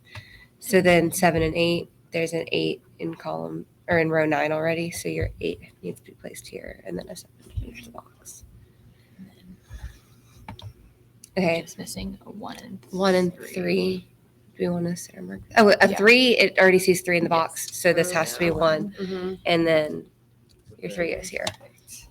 Okay. And then in here, we're missing a 5 and a 6. Yes. But there's a 6 in column 1 already, so that needs to be a 5. And this is a 6. I will pass on Nalrog's comment in chat that after we said they can't see chat at all, Nalrog says, they're just actually this smart. And since we've interrupted their thought flow, Nalrog also wants to know if we intentionally put a meme at the top of the grid with the 6, 7. And the answer is no, but we have set a 6, 7 puzzle that we're not happy with yet that may come out on our website at some point. So it's called Why Kids Why. Okay, so we're missing a 9 in column 6, but there's a 9 in box 5, so it can't be placed in row 4, column 6, and there's a 9 in row 1, so it can't be in row 1, column 6. So your 9 has to go here. And then we're missing a 1 and a 6. 1, 6 here. Okay, so we can. Oh, not what I meant to do. Okay, 1, 6. Is that what I said? Yes. Oh, but there's a lock 6, 7 set, so that has to be 6. Cannot go up here, so it has to be here. And 1, which means that this will have to be a 4. And so these have to equal 11. Which is It can't be 3 and 8. It can't be 5 and 6. It can't be 7 and 4. So it has to be 9 and 2. And it can't be a 2 here. So this one has to be your 9. And that has to be your 2. Is that not right? Is that right? Okay. So let's see. Okay, wait. In box 5, column 4. My counting takes a second. We're missing a 1 and a 7. Okay, that doesn't really help much, but I'm going to center mark it. In row 3, we're also missing a 1, 7, but we see a 7 in column 2, so we can place a 1. Wait, where are we looking? I'm sorry. Row 3. Oh, okay. So we can place 1. Yes, you're right. You're right. Okay. And then a 7. And then a 7 over here. 8. Perfect. Okay. We're doing good. Okay, let's see. I really want to finish I do too. Oh wait, We can we're look in missing the a 1 and boxes. we're missing a 1 in box 7, and there's a 1 in column 2. So That's our and one. then the other That's one's a 6. Okay, and then here we're missing a 5 and a 7, but there's a 7 here, so that has to be your 5, and that's your 7. Okay. We can say you can also place a 5 in row 5, column 7, because it sees a 5 in columns 8 and 9. So. Oh yes. Okay. So then these have to equal 10. Which is a 6, Well, 4, which it can't. It can't be 6-4. It can't be 9-1 because there's a 9 in both of 3 these and columns. 7. It could be a 3-7 this way, and it can't be an 8-2 because it has a 2 in this row and 8 and 2. So it has to be a 3-7. Yes. Like that. Mhm. Okay. And then the only place left in the box for a 2 is in this cell because there's a 2 in row 4 and a 2 in column 9. And then you have to have your 8 here because there's already an 8 in column 9, which gives you your center marks. You can place your 3 and 8 in box 5. We're missing 1 and 6. now. Column 4. And then, I'm sorry. oh.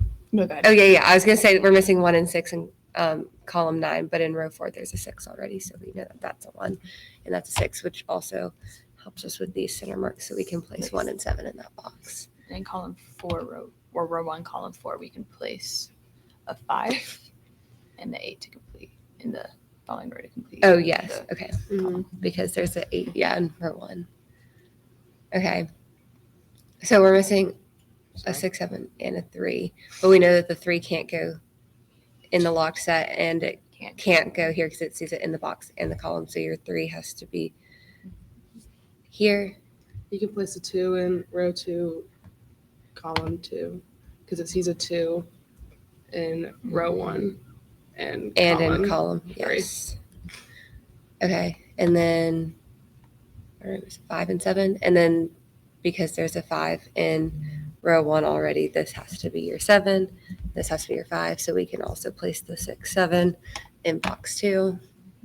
And then there's a 1 in column 7, so your 1, we can place that, and 6. Okay, 1 box left. Okay, so we can place our 1 here because it sees a 1 in rows 4 and 6 and in columns 2 and 3. 14. This can't be a 9-5 because it already sees 9 in both of these in both columns 2 and 3, so it has to be an 8-6, and there's an 8 already here and a 6 already here, so it has to be 8-6 that way. Okay, and then 5, 9 in this one, and you have your 5 in column 1 already, so 9, 5, and then 3 to finish the column, and 7. Very good. And lots of compliments to you in chat, including use of terms like locked set and things like that. Slicing and dicing Slicing is and- on point. Yes. And so, but somebody did ask a question, which is, do you prefer solving together or alone? I like both. It Okay. just depends, like when I get stuck if there's someone else who can like help with like different deductions. But sometimes I also like to just see how well I can do by myself. Yeah, I like to always have someone there that we can like kind of work independently and then reference, because I also usually get stuck on like really silly mistakes where it's just like basic Sudoku rules that I'm not seeing. Yeah. And it's nice to have someone else to reference for that. I like solve. I mean, I like both. Like if I'm alone, I kind of want to do that maybe on like a long plane ride or something, just like for time to go by. But like by solving it with someone else, you learn a lot more. So that's what I like about it. So. It is always interesting to see how other people like to solve it and where their eyes go to first versus like what you want to look at or what they want to look at. Mhm. So one of the things that we ask the students to do in the class is to give feedback on puzzles. And now this is one that we set, and it didn't go in the testing sheet for them. But let me just sort of talk you through now. Tear it apart, right? Because even though we're your instructors, we always are looking to improve puzzles. Now this one's already gone up on the website. We're not going to change it, all the rest. But the sort of things that we ask about are things like, what's the difficulty level? Where is it introductory, easy, moderate, hard, very hard, or too hard? And so let me just ask, and we have specific definitions for these because we don't want there to be sort of the drift that happens as you become more experienced, everything becomes easier. So we typically define introductory as somebody who's never done a variant Sudoku could solve the puzzle. Easy is you can pretty much solve it with just placing digits and maybe a little bit of center marking, but not much. And it's mostly just you could focus on one part of the grid at a time. Moderate is there's interaction between the constraints, but it's mostly you can resolve it with center marking and maybe a little bit of corner marking. And then to hard, where you have some aha moments and you have and ponder, and there's interactions between constraints. And then very hard, where it's that, and maybe you have a new insight about things and you're having to look at sort of the ramifications of what's happening in one part of the grid everywhere else. So what would you say? How would you rate the difficulty of this puzzle? I think I would say moderate. I think I would as well. I think there's definitely, because there is interaction between the constraints, like using the cages and the crop key dots together. But I think overall, I mean, we used a few center marks and just like 2 corner marks. Yes. So I'd say overall, probably moderate. Yeah, and I would probably have rated it the same, but I wanted to get your take on it as well. Very often we find people sort of rating difficulty based on how long it took them, right? So the 4 of you together solving this took about 15 minutes. And just that time might indicate, oh, this is on the easy side. But by sort of really thinking about, is it just placing digits and you can move straight to this, to this, to this, and you're focusing on a single constraint? Or did you have to think about interactions of constraints and really thinking about defining the level of the difficulty, not for how long it took you based on what you already know, but rather the inherent structure of the puzzle? That's one of the things that we try to get in the class. And Folster says, thought it was going to be a fistomephal with the cage structure. And I suppose you could certainly approach it with fistomephal ring, which we haven't talked about the theory in your class yet about fistomephal. We will. Yeah, cages in that frame is a signature design of ours. Yes, I would agree.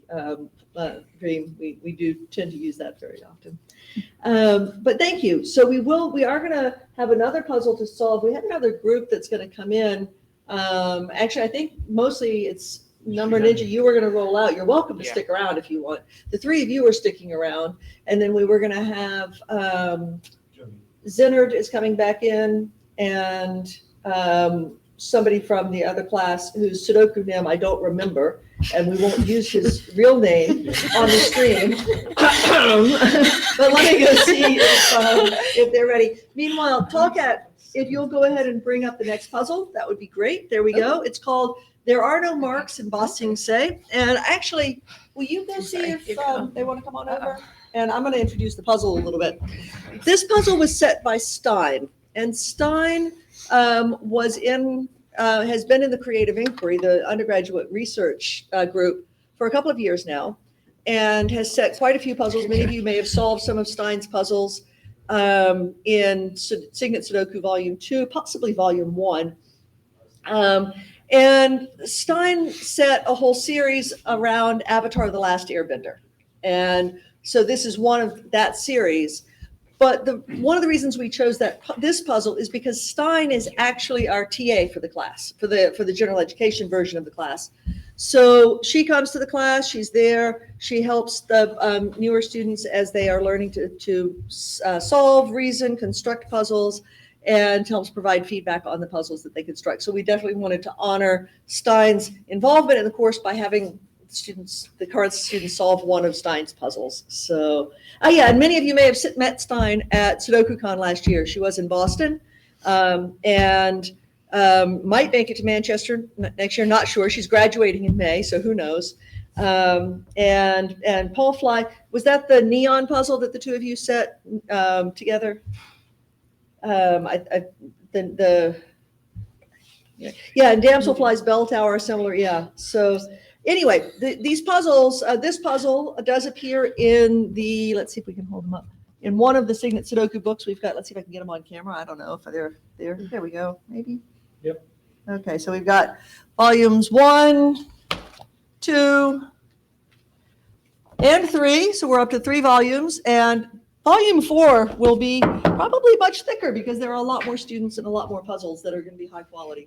Possibly a different name. And possibly a different name. But yeah, so who do we have? So what's your Sudoku name? Remind me. Double undercut.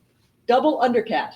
Undercut. Double undercut. Okay, I was going to say double undercat would be definitely would get Tallcat's ears perking up. So, and Malrod, the puzzles books you can download the PDF version with clickable links from our website for free, no charge.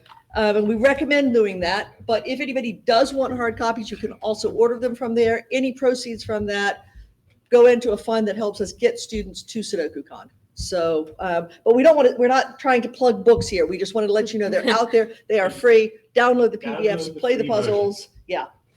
Anyway, so this puzzle by Stein, we have yet again. And so perhaps, hang on, I can get there. I'm not going to get there. Spider monkey. Spider monkey. Since you ran the keyboard last time, maybe we'll have somebody else run the keyboard this time. So, which double undercut, shooting away from the keyboard as fast as possible. I think double undercut should be the keyboard. There we go. All right, double undercut at the keyboard. So. You can. I love democracy. Wait, no, right here. I see. I'll shift it to you. All right. Very kind. Okay. So usually I look at the Whisper Fives and first. Remember to go through the rules first. Talk the audience through the rules. We didn't have you do that last time. Okay. We should have introduced it, but. Me. Okay. Well, I mean, obviously, normal Sudoku rules, and then on the green, German Whisper or Whisper 5 lines, each consecutive digit needs to differ by at least 5. So yeah, and then cages. So any digits in the cage have to add to the sum that's in the top left corner, and they cannot repeat. Okay. Are we good? Okay. Yep. Okay. My brain is looking at the 5 cage That's in what I was looking in box 7. Because in box 7, because it already sees a 3 in the box, so it can't be a 2-3, so it has to be a 1-4. But in column 1, there's already a 1, so you can place your 4 and 1. I'm looking at the 4 in row 2, column 4. On either side on the Whisper 5 line, it would have to be a 9 because you can't have a 1 by the Whisper 5 line, and so it would have to be a 9. So it can differ by 5 on either side. So also in box 1. Yeah. And then to finish that 10 cage, you have a 9, so you have to have a 1 to finish that.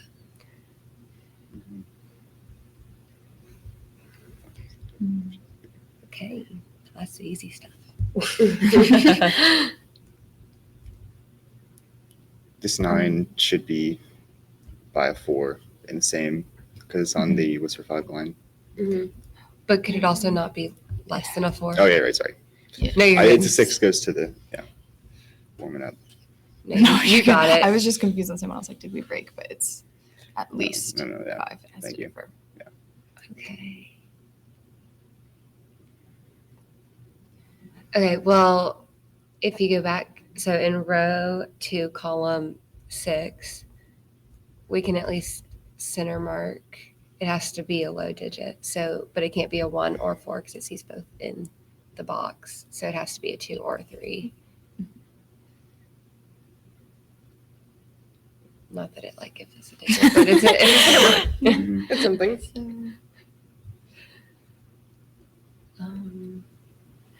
I believe in row 8, column 2, we can place an 8 because for it to differ by 5 or 3, it would have to be an 8 or 9, and we see a 9 in the row. Good one. Nice. Oh, and then, that one will have to be a 9 because it has to be an 8 or a 9, and it says 8 in the column. And then row 5, column 2 would have to either be a 2 or a 4 because it sees 1 and 3 in the column. And then same with the cell above it in row 4, column 2. It has to be a 2 or a 4 as well. So that's a nice locked set. Yes.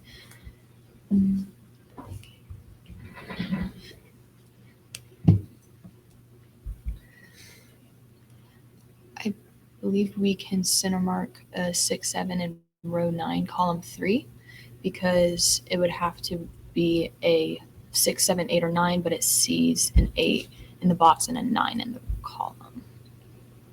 If you can speak up some, Oh, yes. because Yes. the microphone Okay. does not hear you as well as you hear each other. But Okay. it can't be a 6 because a 6 can only, to differ by at least 5, it'd have to only be a 1. And the cell in row 9, column 4 can't be a 1 because it would already see 1 in the row. So it has to be a 7.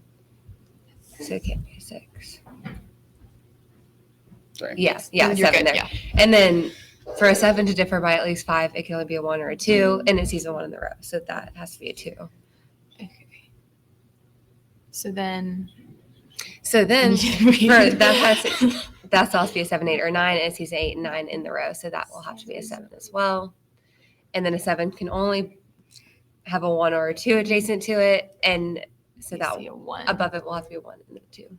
Yes. That one will have to be a 6 because it has 7, 8. And 9. Yeah. Cool. So what are we missing? 5 and 9. I'll have to have a 9 in row 7 because there's already a 9 in row 8. So you have to have a 5. Okay.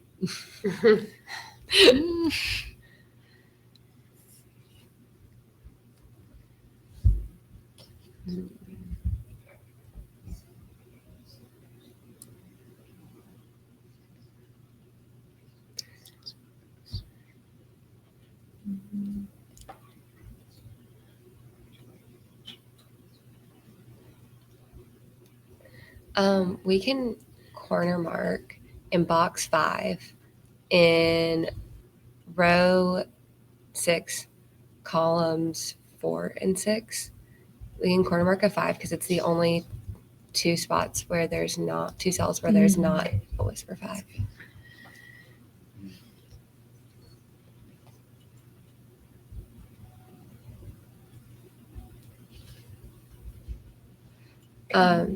Sorry, continuing with the 5s, if we go to box 4, we know there's already a 5 in column 1, so there will have to be a 5 in, column 3, but it can't be in row 6 because we know that a 5 will have to go in row 6 in box 5. Being pointed to by those two. Yeah.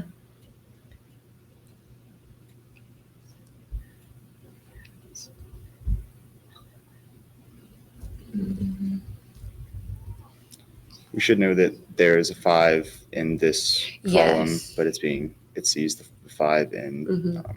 row 8, column 1. Yeah. So it's going to be in one of these 2 cells. Yes. And then you can do the same thing in box 7 as well.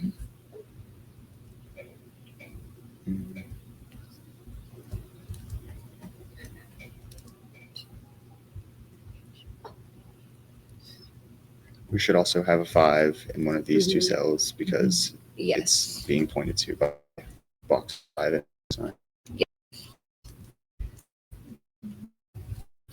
Whisper line.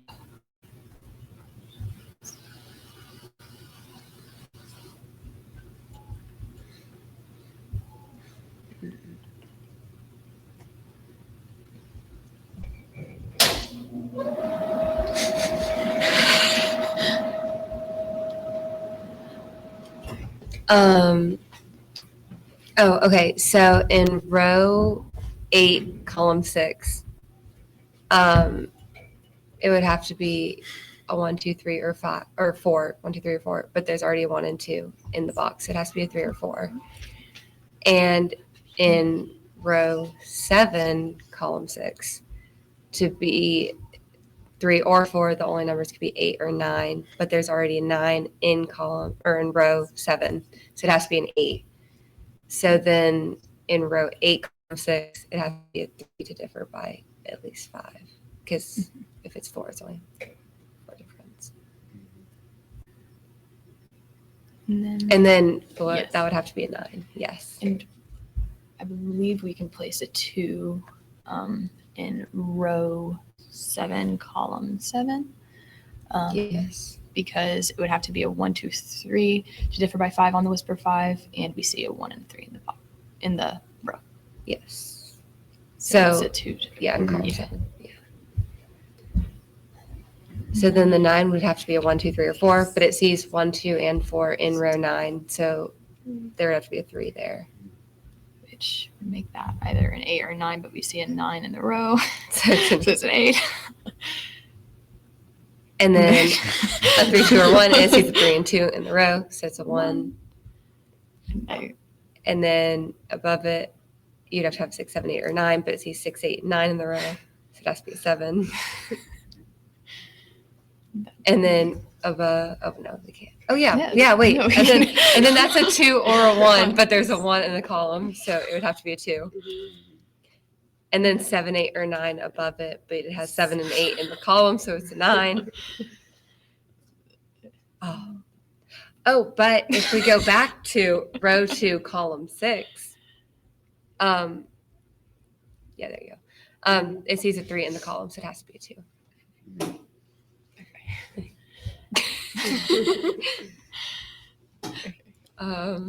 That's it. We can and 7, 8. Yeah. mhm. You wanna go I was gonna say I can place a digit Oh, go. somewhere Oh, else. then. Okay, in box 1, where a 4 can go, it can't go in row 1 because it sees a 4 in the column. It can't go in row 2 because there's a locked set with a 4 in it, and it can't go in column 2 because there's a 4. So it has to go in row 1, column 3. Yeah.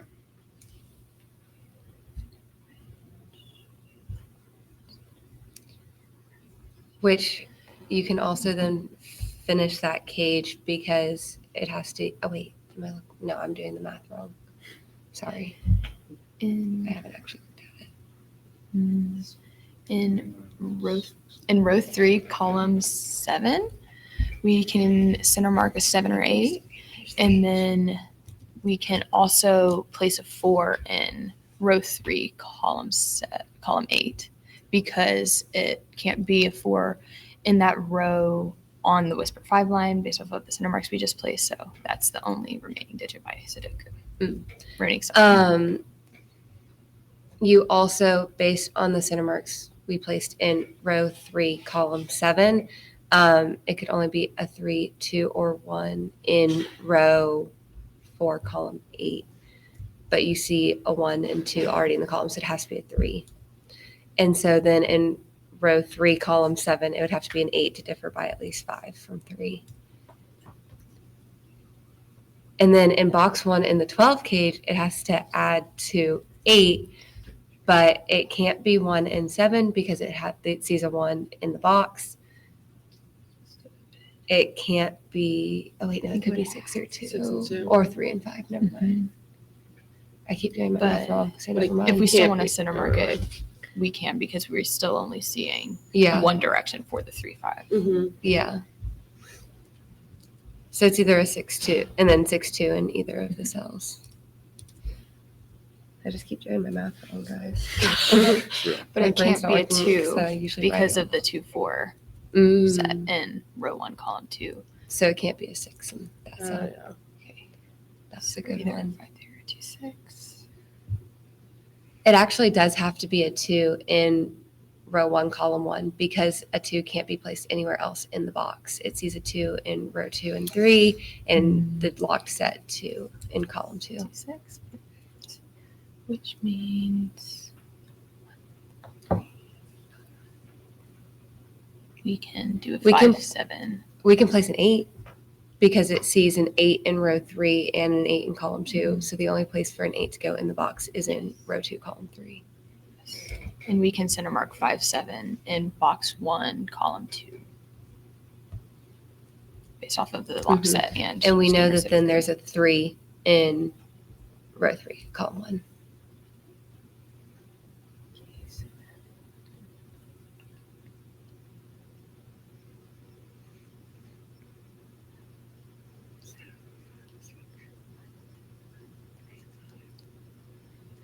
Okay, and then in row 2, the only spot in row 2 for a 3 to go is in column 9 because there's a 3 in box 1 and a 3 in rows 7 and 8.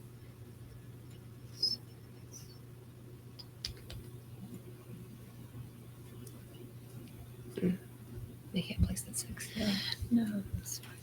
Actually, we can place the 6 because there's a 6 missing in column 8, and it can't go in row 1 because it already sees a 6 in row 1 in column 8. So there has to be a 6 in row 2, column 8. Yes. We can complete the column with a 5 in row 1 column. No, Sorry. in the Sorry. column. Sorry. No, you got it. In Wait, no. The row column. 1 column No. 8. There we go. Yeah. Thank you. No, you got it. You got it. Oh, and then in row 1, column 9, it has to be a 9 because it sees a 9 in column 7. Yeah. Mhm. Yeah. And then And then in row 2, we're missing a 5 and 7, but there's already a 5 in box 3, so that it has to be a 5 in box 1, or so column 2, and then a 7. And then you can also finish box 1. Inbox 3 with the 1. Yes. So then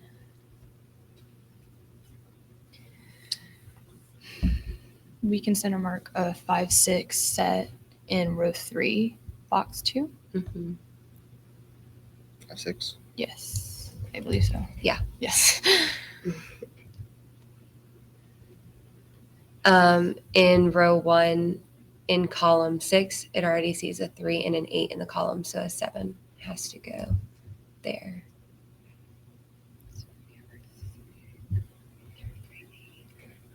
So we can center mark 3 and 8 in row 1, box 2. And then in row 4, column 6, to differ by at least 5 from the 1, it has to be 6, 7, 8, or 9, and it sees 7, 8, and 9 in the column, so it has to be a 6.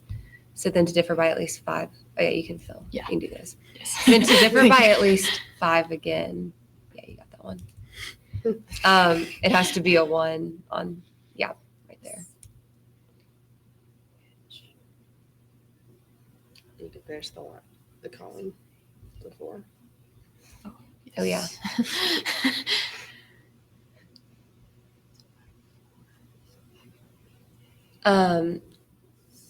In box 5 still, to place a 9,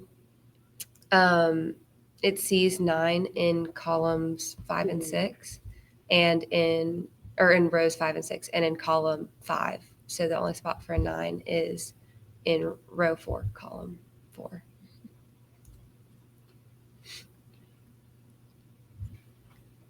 In row 5, column 5, I believe we can center mark a 7, 8, because for it to be greater than 1, it would have to be a 5, 6, which we also see in the box, or a 7, 8, 9, but we see a 9 in column 5. Mm-hmm.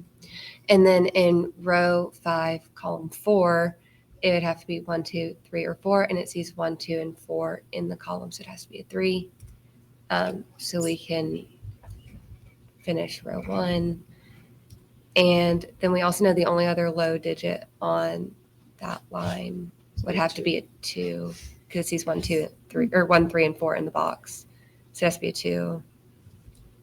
And then that could still be 7 or 8.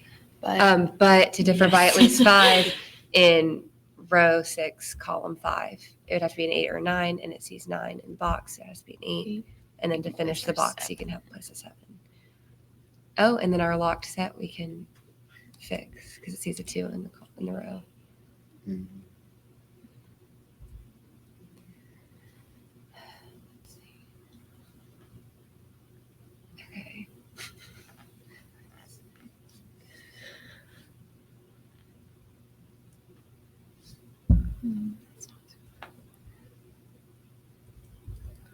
What are we? Yeah, that's where I was looking too. 4, 5, 6. That's Not it. a 5. Just Yeah, the six column. set saying the in column. Oh that yeah, 4, 6. row. Just, yeah. Yes. Oh. Oh. Oh no, you're good. Just do that. You're Wait, just- do the undo. Like Yeah. the little undo button. There we go. Yes.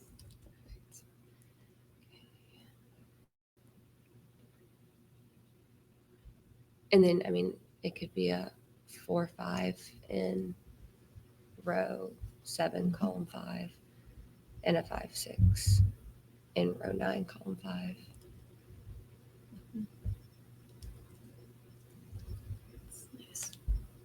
Should And that would also be a 5, 5-6 and a 4-5 there.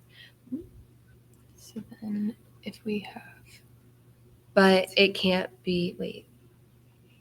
So it can't be a 4 in row 8 because then it would be a 5 in row 7, which would then need a 2 to finish that 11 cage. And it can't be. So it has to be 6 and then 4 because it can't be 1 or 5 to equal 11 and then 1. And then you can fix all the center marks and finish those boxes. Cool. no, you got it. No, you're You right. got it. 6 And it's and 4, 4 and 5. 5. Yes. Okay. And then you can place a 4 in box 6. It has to go in row 5, column 7, because it sees a 4 in rows 4 and 6 and in column 9. And then the only spot left for the 5 is row 4, column 7. And then we can also place the 5. So, oh wait, no. What were you gonna say? Where he has it, Oh. it needs to be a 6 because it sees 6 in row 9. Okay. And so to finish that row, it has to be an 8. And in row 6, column 7, it has to be a 6 to finish that column, and then a 7. And then you can place a 7 in box 4. It sees a 7 in row 4 and in column 3, so it has to be in, And then an 8 has to be finish column 1, and then a 1 and a 3, Wow, way to go. Nicely done. So there were some nice compliments to the group of you in chat, including, there were some questions about wondering why you didn't color since it was a whisper. I've never, I know we were taught to color, but it's never helped me. I think it's just way too much for my brain. I just like to look at it. Coloring tends to help me the most when we see a lot of the same of locked sets, and I can push them around so that way that logic becomes more clear. But with Whisper 5s, I feel like center marks tend to be still a little bit more useful for me. And then several people were asking about the title of the puzzle, and we confirmed in chat, but we're going to fill you in that the no marks refers to the fact that you can actually solve this puzzle without using any center or corner marks. But it is definitely trickier if you try to do it that way. Finding those spots is harder. So, one of the things that several people were also saying, I remember meeting Stein at SudokuCon. I'm going to scoot over here so that I'm on camera for a moment as I talk to everybody. So one of the things, I hope that some of you will be able to make it to Manchester to SudokuCon next year. Several people were commenting on the speed of your deductions, a great deal of the community to shame. If there will be some, I know at SudokuCon back in Boston back in April, there were some competitions that were, I really enjoyed. I mean, I didn't do all that great in them, but they were fun. Missy was like, no, I'm not touching the competitions at all.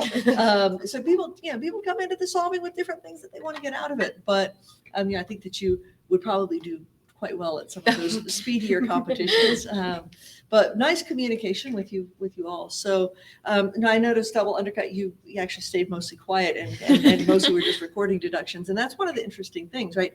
If you're solving in a group, and you're actually at the keyboard, you actually wind up not getting quite as much to say unless you just sort of start putting digits in and talking as you type, which you did a great job of not doing. I'm bad about that when Missy and I are doing solves. We're like, no, I really want to see this. You can't do. Let's see if there are any other questions from chat. There's a very nice comment. Go ahead. Which is, I like the way how precisely you've reasoned. So you were really doing a great job of explaining every deduction that you were making.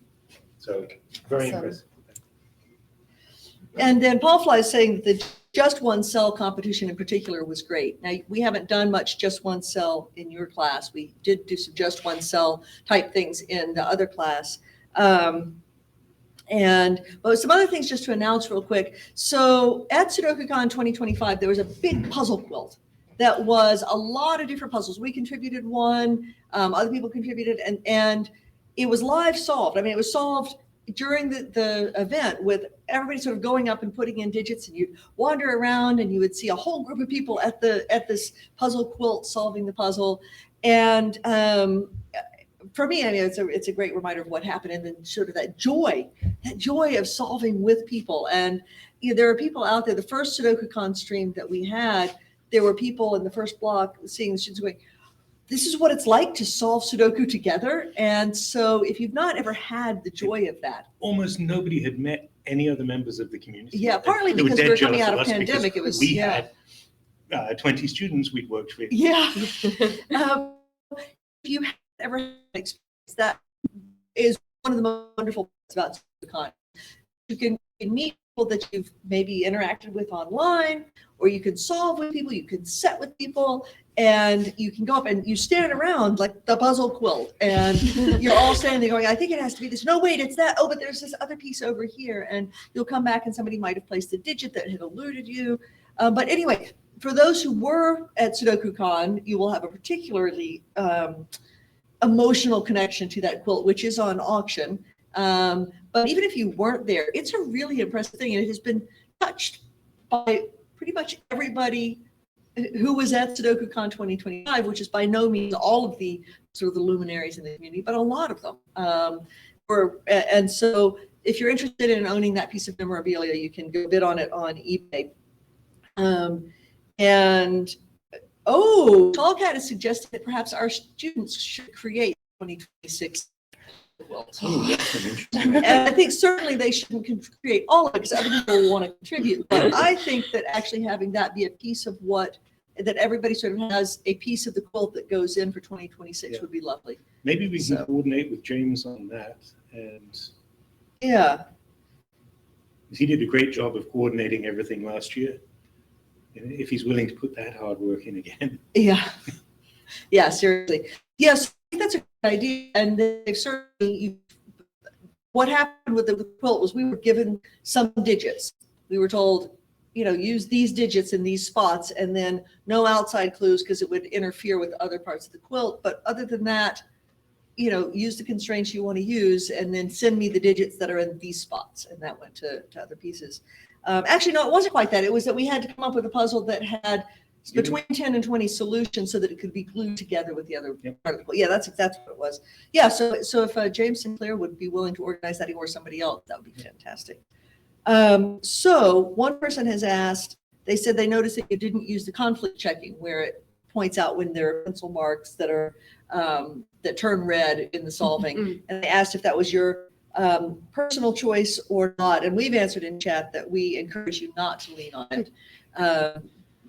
So in testing, I want to ask you, when you're testing your puzzles, do you use pencil marker then? Or do you still not use it then? I do. Yeah. When I'm testing them. Yeah. We will often use the pencil mark checking when we're testing our own puzzles as well.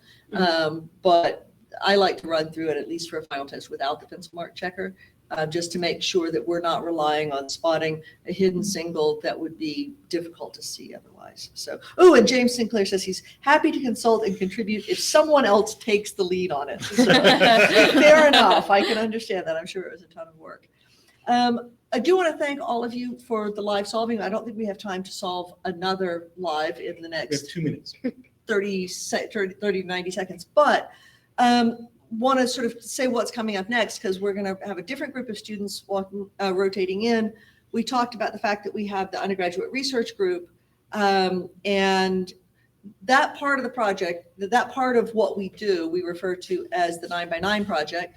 And the goal of it is really to provide outreach to schools, and we'll talk more about what that means, but also ways to make variant Sudoku accessible to more people and to foster the kind of mathematical reasoning and communication that you've seen today from the students in settings where we can't be physically present to help guide those conversations. So we've got students coming in the next block who've been working on different aspects of that project. So start getting your questions ready.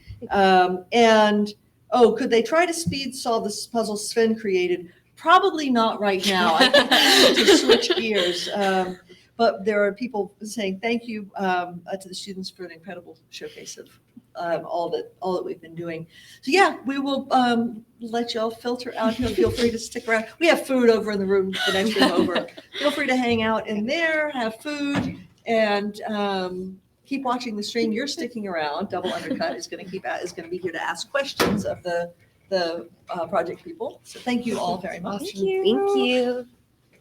And so as they're coming in, I'm going to scoot over to this side of the camera. And so Double Undercut is not part of the research project yet. We're hoping that'll change. But we've asked a couple of students who aren't currently part of the research project to be here to ask questions about it. And so this is, I know, comes as somewhat of a, we said, if you're willing to do this, and you cheerfully showed up for this block as well. So once the students who work on the project currently come over, we'll give a little bit more introduction and sort of give you your task at that point. But I would tell the chat right now that the students who are asking questions haven't really had a chance to prepare questions. They don't even know quite what they're doing, so you'll get to see them sort of on the fly. But we will also encourage those of you in chat to pose questions in chat. So let's see. I'll make a spot right here. You can all sit, and I move. I am a pacer. I move constantly when I'm talking. That includes on the phone and clearly on camera. So let's see if you're all in screen. So right now, Double Undercut, you are not in frame. You are actually. It is. What did you choose? Meg. We're just gonna go with You're Meg. just gonna go with Meg. Okay. So Meg, if you can scoot in just a little bit. Okay, great. So, and you need come on back up here, and we'll do a quick introductions around. They will introduce themselves. You're not quite in frame yet. I don't care if I'm not in frame, but we'd like to have you in frame. There we go. We have multiple stacks. So, I'm going to do a quick introduction of the project and just say that this is a multifaceted project. It started the semester after the first time we taught the puzzles course. There were students in that course who were doing outreach to a local elementary school. They were doing after-school programs with fifth graders, and they said, ooh, could we do puzzles with them? And that's sort of how things got started. So yes, there are 9x9 shirts, Rock Rat. These are the prototypes. We don't have them beyond just a handful of them, but we will have them at some point. And so in the very first starting point of the project, it was really just getting puzzles to fifth graders. But in the process, we've taken a lot of different directions, and a lot of folks have been involved around the community. Clover was involved in setting some puzzles early on, as were various other luminaries. And Rock Rat Zero has been really involved in the project, so has Zetamath. And Brimster has been massively helpful. Sven is an ongoing support.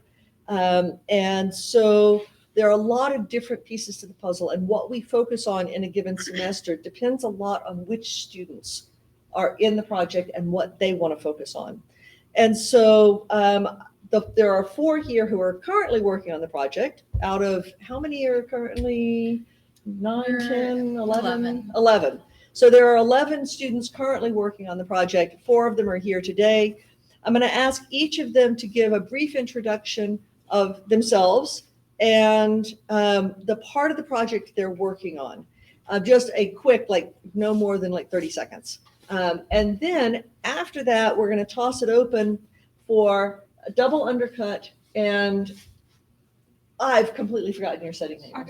Agapetos, to ask questions from the perspective of a student who might potentially want to become involved with the project, and how do things run, and so on. But people in chat, you're also encouraged to pop questions into chat, and we will field those and try to manage traffic. But we will start. Let's start with you, Meg. All right. Hi, I'm Meg. I'm going to be working with the Solve Path Analysis group. I've worked a little bit with the video group, make videos for the Sudoku puzzles just to help the students kind of guide them through. But eventually I'm going to be working on the hint system for solved path analysis and all the mathematical stuff behind there. All right, I'm Andrew. I think my setting name was like F-puzzles or something.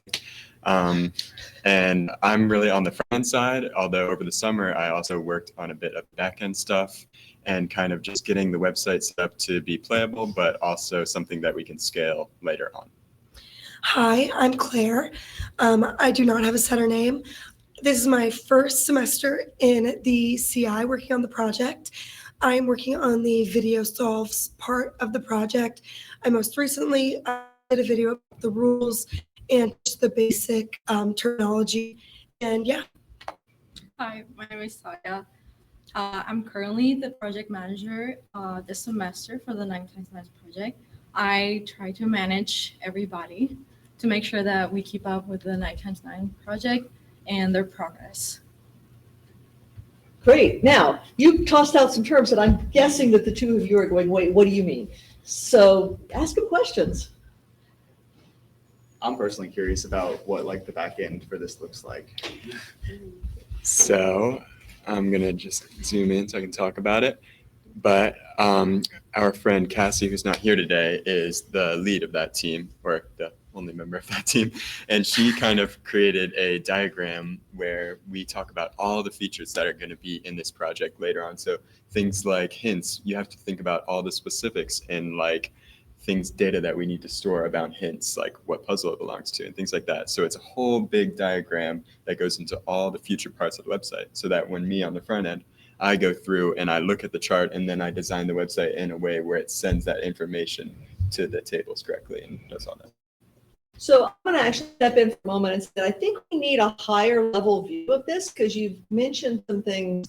You've mentioned a website, and you've mentioned videos and the solve path, but give us a little bit more sense of what that means.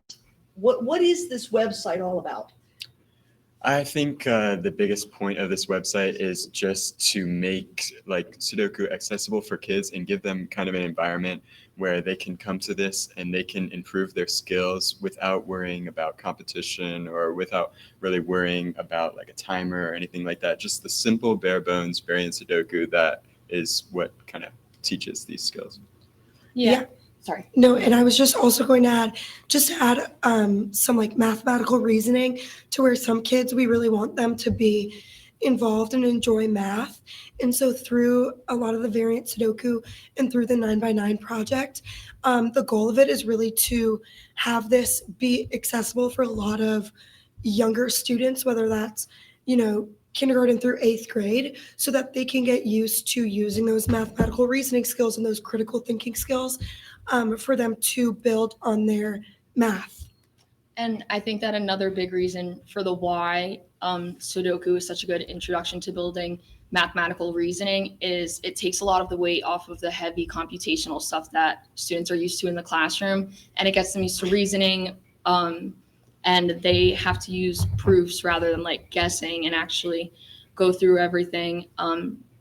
And also, like we were talking about the other day, you don't need a teacher next to you when you're playing Sudoku. You finish that puzzle, it says, congratulations, you have the confetti, and that's that dopamine hit that you don't need a teacher next to you teaching you the entire time.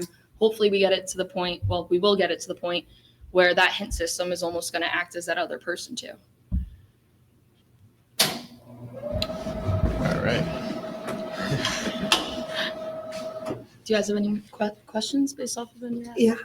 Are there any constraints that you focus on or that you stay away from? Or So for right now, we're working on, with the video solves, we've only done a few of them, but we really try to focus on not having those center marks and corner marks for students to use, so that they get used to thinking it through instead of relying on those corner marks and center marks. So through the first few packs, I think it might be 2, you actually can't use those. And so we focus kind of on that, of having them rely on their actual thinking and processing skills instead of just being able to put in a bunch of numbers and rely on that. And I think that a good point there is the puzzles are ordered from like easier, from easy to hard. So in the beginning, when they're still learning how to do everything, the center marks and corner marks might just be something that throws them off, and we're still trying to introduce them. Yeah, I think the reason like we really did that is because in the beginning, you're kind of like, this is really just like the first puzzle or the second puzzle. You're focusing on the simple, like what can go there. And then you slowly start to work up to like the way of thinking of, oh, this can't go here. So that's how you figure out where to put stuff. So just trying to show them, start them off slow and work up to the more difficult things so they don't have to resort to guessing. Let's see. Do you mind turning that on? Other questions? So questions, Agapetros, do you have questions from what they've said so far? I'm curious, how did each of you get interested and involved in this project? Like, what made you decide to join the project? Well, for me, I actually did not know about this project until this semester, and I was doing my class registration, and I love puzzles. I've been doing, like, it's a big part of my family. So I was really interested when I heard about math and puzzles going together. Those are like two of my favorite things. I love math and I love puzzles. And so I was like, I would want to be a part of something where it's taking two of my favorite things and combining them. But that was just me. I'll add to that. I was the same way. When I found out about this, I will only play like the normal Sudoku without any math. So when I find out that this applies to math, I was, oh wow, I never thought that this could be possible. So that's why it got me really interested to see what goes into this and how they apply it within this website, which I found really, really interesting. And I feel like that's a really big step into like mathematical reasoning. So that's why I applied, and that's why I'm into the group and trying to figure more out about this. Here we go, Sean. You got it. All right. I really grew interested first, maybe this was maybe sophomore year, and I started getting into web development, and I tried to create my own little small website, and part of that was helped me get the job. And then I really grew a lot of interest in the project just because it was something where I could apply those front end kind of creative skills while keeping the math base that I've really grown up with and that a lot of my skills reside in. Yeah. So for me, I've always played Sudoku like growing up. And it was actually while I was getting my undergraduate in Dr. Gallagher's class that we had played like some sort of variant Sudoku. And I just saw that there were so many other levels that me simply doing the Sudoku in the newspaper didn't really talk about. And there was so much more levels of mathematical reasoning that we could go into. And I feel like I'm learning and helping at the same time, which is kind of what I'd like to do. Okay, so questions from chat now, and we'll get back to you, Bevel Undercut and Agapetros in a minute. But Foldster wants to know, in working with younger kids, are there also computer literacy challenges and opportunities, or do kids get it quickly? I'll actually answer that one because the current group of students who are here today have not been out testing the puzzles directly in the classrooms. And so in some of this, some of the issues that we've run into have been more along the technical side of what devices are available in different settings, making sure that sites are whitelisted in educational settings. And so part of what we've done with that is Sven has worked with us to set up some API scripts. Andrew has been implementing those so that when kids are playing puzzles from the basic site, it's not popping out to different links. So all we had to whitelist was the one project site. But in terms of the kids using the computer, they're pretty digital savvy. Now, getting to use the palette and what do the different things do, that's part of one of the things we're doing right now is creating video guides of explaining some of that and sort of walking through. And Sven has indicated an interest in actually doing some animated walkthroughs that are native without a video walkthrough, but rather something that that is native to the platform. And so all of that is something that we're working with the technical details on. And so in terms of how the students interact with the platform, so far, mostly what we've done is test with an instructor or at least somebody who's experienced there live. We're not yet at the point of testing things where somebody just comes across the site and tries it. And then we're still working on lots of technical thises and that's. The website is still very much under development. We popped the link in, but please do know it is not live prime time yet. This is just so people can see what's out there. There's still a lot that's in the works. Yeah, go ahead, Andrew. I think another thing to do with that question that we've been dealing a lot with Sven and then also on our own team is really thinking about where this is going to be used. Like some students use Chromebooks or computers while others might want to play at home on a mobile device. So we need to think about the different platforms that it'll be on and how to accommodate those type of users. And then another question, Tallcat asked, given it's a project, are there metrics you could collect so that you can improve? And that's a really complicated question with lots of different parts in the answer. And so I would love, Meg, if you want to talk a little bit about SolvePath and that sort of piece. And then Andrew, I'd love to hear you talk about our issues with data collection and security and things. Oh, I was going to say in terms of like privacy, you mean? Yeah, I mean, so, but what about some of the stuff that we're looking at with SolvePath that you may start tackling? So with the SolvePath stuff, me and another member of our group, we were talking yesterday and really we were kind of breaking down the generalization of what our hint system should look like eventually. Is it just going to be something that's like hint, hint, hint, or is there a way that we can, what's the right level of hinting to have peak engagement without enabling the students to just complete the puzzle? Because the goal isn't to just complete the puzzle. We would just give them all the answers. We want to have the most effective level of hinting to help develop their problem solving skills in there.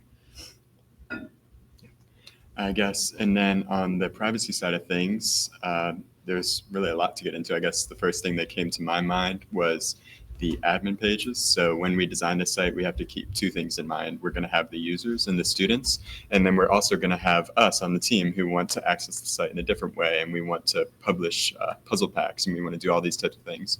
And we really want to separate the two. So that goes into the database side of things with having the admin accounts and then the user accounts, which we have set up. And then it also gets into things like, what if a student got the link from his teacher and could he go and mess with the site? And so then we kind of have to worry about that and kind of protecting those links so that only admins can access them. So just a lot of little things that you need to think about when you consider privacy. And then guidelines like the COPA Children's Online Privacy Protection Act is something we consider a lot, especially over the summer. The question has come up as well of how do you handle accessibility for needs such as color blindness, visual, hearing disabilities, etc. Silvana, do you want to tackle that one? Well, for that, we're still in the works as it's something that we want to really tackle down. But right now we're trying our best to work within like the colors, the colorblind, test it out, make sure that this is going to work for them. And for that, I believe. Yeah, so for the colors, when they were choosing the colors for the project, they made a special effort to choose colors that were contrasting so that anybody could see them, no matter what kind of colorblind they were.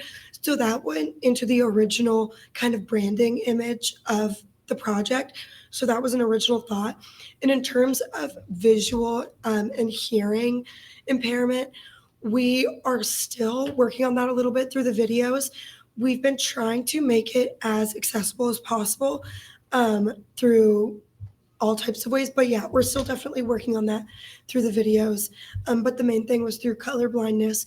That was one of the primary thoughts when coming up with the brand imaging and the colors and the fonts and the website contrasts. Yeah, I think that when one of the first meetings that I had gone to, we were looking at what kind of, if I complete my puzzle and I kind of look at the replay, we have some sort of annotations, and those were on a scale of like red, green, and we did open up that conversation, and none of us have any sort of color blindness. So we were kind of thinking like, oh, who could we ask? How can we kind of modify this? So it's definitely a question that we're we're still looking to answer, and definitely something that we have considered and are trying to work on how we can figure that out. And I will say that we are very cognizant as a group of accessibility issues. Both FullDeck and I are working on a completely separate issue, which is how do we make sure that all of the math classes on campus have accessible documents for students who maybe have colorblindness or visual impairment or other difficulties that they're facing. And it's a complicated issue, but we're active members of that community, so we do care about this sort of thing. Yeah. I also think personally for me, I got like my undergrad in education as well. So like all those adaptations that we have to make, it's definitely something on like the forefront of our minds that we need to make this accessible for everybody. Because again, that's one of the end goals of the website. Yeah, and another thing with the website is the other week, actually, when I was looking through all the code and just looking at organization and getting all that stuff set out, I also was looking around at things like screen readers. And so organizing the screen in a way where all the navigation and the stuff is kind of read out in order by a screen reader so somebody with visual impairment could find it.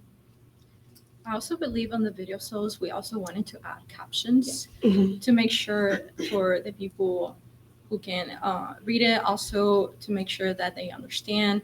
If the video is too fast, maybe the caption will help. As someone who uses captions a lot, it really does help, mostly through the videos. So I think that's also something that we want to add on, and it will be really, really helpful for a lot of people.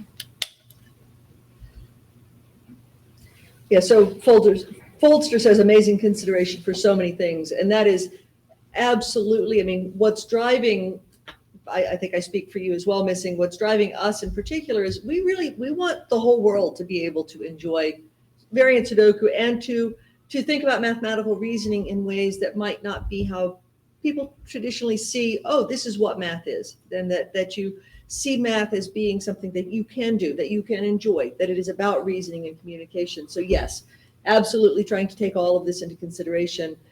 There will be things we don't succeed at right away. We very much welcome additional feedback and additional suggestions, but it is something that we are trying to bake in from the very beginning at the greatest extent possible, accessibility. And, oh, sorry, I just had something to add to that. But something else that we talking about accessibility and wanting really everybody to enjoy the website is like more on something that we've talked about. And I don't really know if this will become a part of the website, but with our map, it's, as of right now, I think it's a pirate map. Yeah. And we were talking about, you know, how kids could maybe choose a different theme, and it could be like castles, or maybe if they want like a princess theme, other stuff like that, to where it makes it really engaging and fun, as well as informational and learning. And so it really like draws everybody in, no matter the age or what level or skill you're at. Yeah, that whole idea of just gamifying math.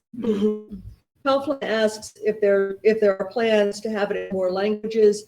So at the moment, everything is being set up in English, but part of what we have built in terms of the coding, it is one of those accessibility things, is keeping in mind that if in the future there are other languages that don't, for example, read left to right, top to bottom, that the coding behind it for where information displays on the page would be accessible to other languages, other symbol systems and other reading systems. And oh, that's good. Glum Hippo says there's a JavaScript internationalization library. Oh, yeah. Andrew's nodding. You're already okay. So some of these things I don't actually know about, but I know that it's being baked in, and people who do know about them are doing that. And Shaya is possibly going to join in on doing some of the videos in Spanish, as well as having the narrated videos in English. But one of the things that is important to us, you notice that Missing and I are mostly staying off camera, and that's because people are generally much more interested in seeing college students than us. And that is particularly, we think, true for the upper elementary, middle school, early high school students, to see folks who are closer in age and more fun than is part of what we want. But they're pretty fun. Yeah. Yeah. Well, we appreciate that. Thank you. Any other questions, Agapetos, or? I was wondering Zetamath? what like a typical week for this would like, how you balance it with your other things. Okay. Yeah, I can get into that. I'd say the biggest part of our weekly kind of like work is the Monday and Wednesday meetings. And the teams will take turns presenting. It's kind of like a stand-up thing. We can get together with the other teams and kind of work along with that. And then I'd say a lot of like my personal work is done just throughout the day. I'll take a look at it like in class or in other types of areas where I might have directed my time towards like wasting time. So in the website group, you guys kind of disperse and then come together and like catch us up. So for our Monday, Wednesday meetings, there's one group that's always like, oh, here's everything that we did. So the video group will sometimes meet, make a few videos. We would watch them in the meeting. So depending on whatever group you're in, you're either doing independent work or you're meeting with your smaller group within our creative inquiry group. Yeah, I would say with the video solves group, we actually mostly just meet together. We get most of our work done while we're together, and we actually utilize the Clemson student action on campus in the library, and we all meet on the same day every week, and we just choose a different puzzle to do, and we really try to get like a puzzle video done each time we meet. So then by the end, every 2 weeks, we'll have a video or two to present to the group. As for me, it was mainly communication. I don't meet with all of them since I know they're really working really hard on like this website. But my main thing is communication, making sure that they're making the progress weekly. Also to do a progress report each month, which helps me to know what they're doing. Do they need help? They're having struggles. And then if I see anything concerning, I will talk to my mentor to make sure that if they need help, we can help them pull it through. And also keeping up with the records of the website. I try to do that to make sure that everything is up to date, and also to know that they're communicating well between them too. And what's your title? My title? Yes, your title in the group. Oh, Shaya. No. Wait. Herder of cats. Oh. Oh, gosh.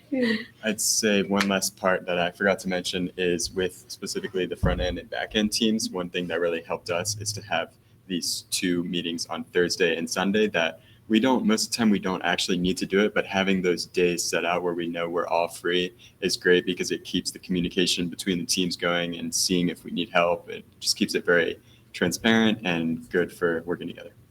Yeah, and then I think it's great that we get the opportunity to share it with people in the other group that don't know exactly what we're doing, but have those suggestions that are like, from my end of what I'm just seeing right now, this might be more helpful, which is where a lot of our conversations come from, like our colorblind conversation that we had too. Yeah, definitely, especially with the videos. A lot of the time, like we've remade some of the videos just because we will make them and present them, and there are so many suggestions of better ways that we could do it that would make it more engaging, or if there's a different, better way to go about solving the puzzle.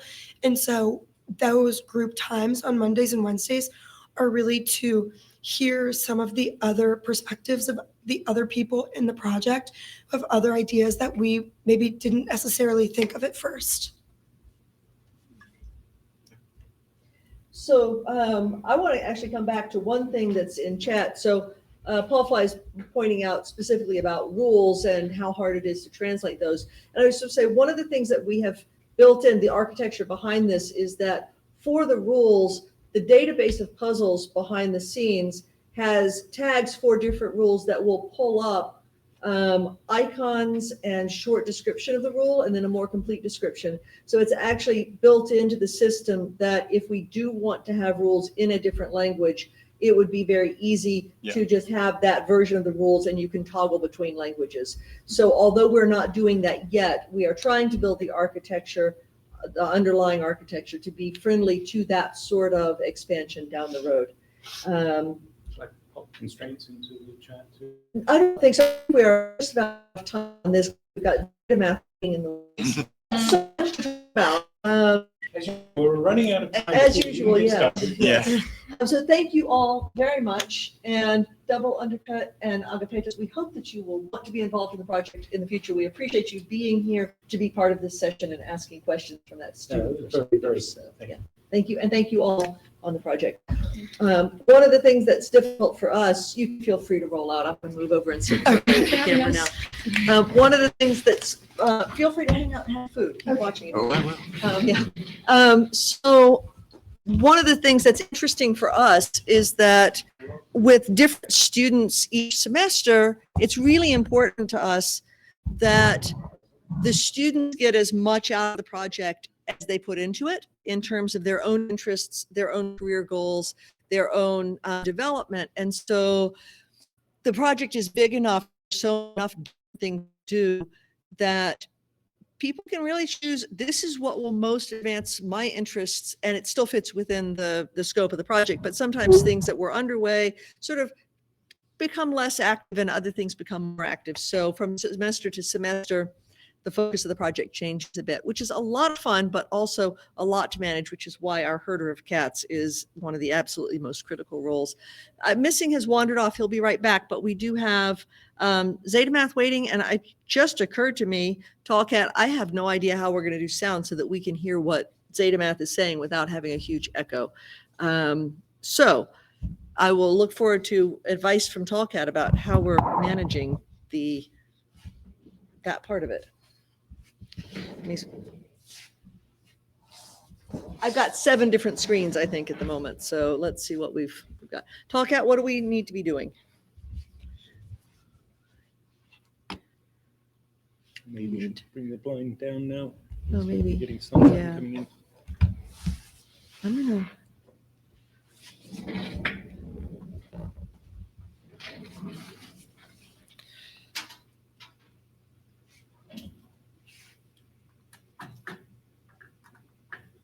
Wait instructions. Let's see. Here we go.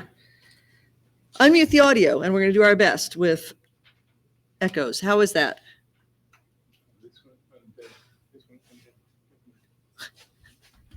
It's gotten bright in here. I know. It's okay. We need the herder of tall cats. Exactly. Yes, Rockrat, you are correct. So.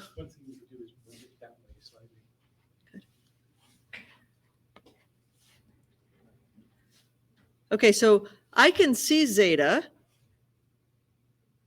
but I'm not sure that anybody else can. Is not yet on the Twitch. Everything still sounds okay on Twitch, it sounds like, but. There we go. Okay, so once, oh, there we go. Okay, there's Zeta. Here we are. Hello. Hello. Can you hear you, Zeta? Hopefully.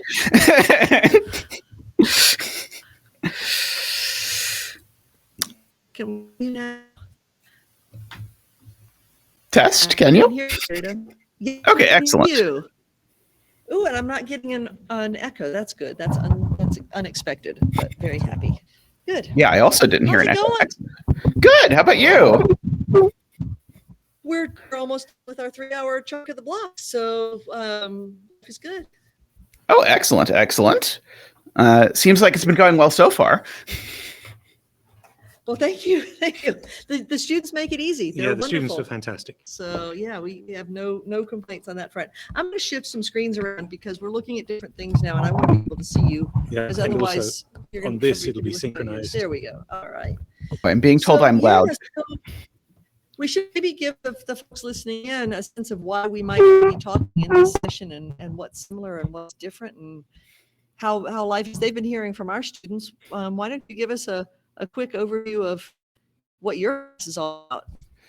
So I run a Sudoku making course. I'm currently running the 3rd, and I'll be running the 4th in a month or something like that in 2 months of this. And mine is focused on basically enabling students to focus on the creative part of making puzzles. So the course it's sort of an interesting group of students that I tend to get, because a lot of people are like, ooh, I'll take that, especially people who are very afraid of going in the art building. I tend to often get, which is quite interesting.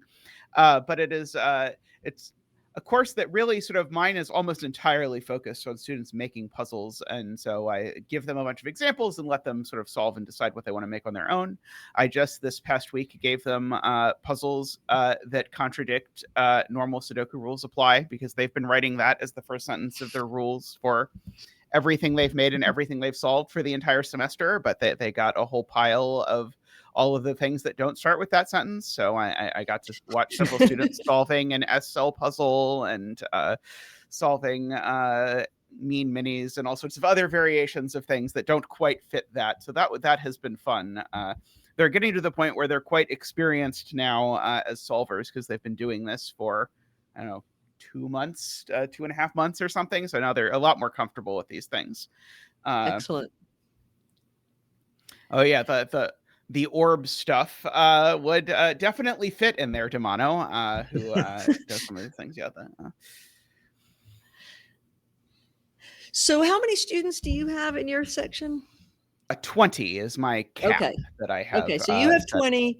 I've got 23 in my section. You've got 16 in yours, and then we have 18 in our shared course. So between the two campuses, that's 76 students, I think, if I can add. Plus quickly. the CI people. Plus the CI, yeah. So that's good stuff. And so we have been talking with Zeta. So we compare a lot of notes over the summer, and we've been continuing to share resources.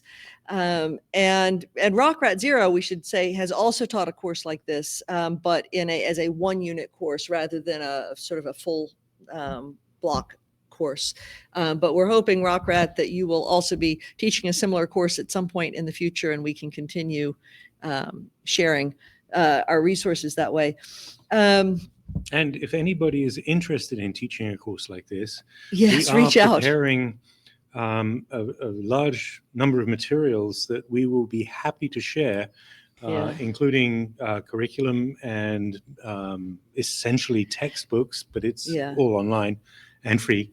So, you students don't have to pay $200 for a math text. Exactly. But we are trying to encourage other people to think of these sorts of courses for students who have a requirement to take something like math or like art, creativity, who might be scared by the traditional courses that would be offered. Yes. Yeah. So I know that one of the things that you brought a lot of good ideas to the table, and I think we did as well, was this whole idea of how do you teach people to construct puzzles? And we've really enjoyed some of the prompts that you've given of, here's a starting grid, finish it. And so we've made that now sort of a regular thing in our class. And then I think that I wanted to ask, we have been using a feedback and testing sheet where students put in puzzles using a Google form, and then that feeds into a read-only sheet, and they test puzzles and they give feedback. And then Zeta, I know you adopted that and made some modifications, and I wanted to hear from you how that's going.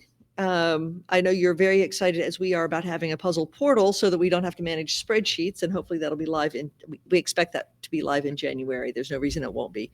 But what are your thoughts on the feedback stuff and that process? I really so I've been doing I did a really hacky Google sheet is how I used to do this. And you had you came up with the idea of using Google Forms with this, and I've adopted that, which gives students, in particular, the thing I like best about it and that makes the biggest difference is that it gives a bunch of specific things that students have to reply to when they're giving feedback on a puzzle, which tends to get much better feedback.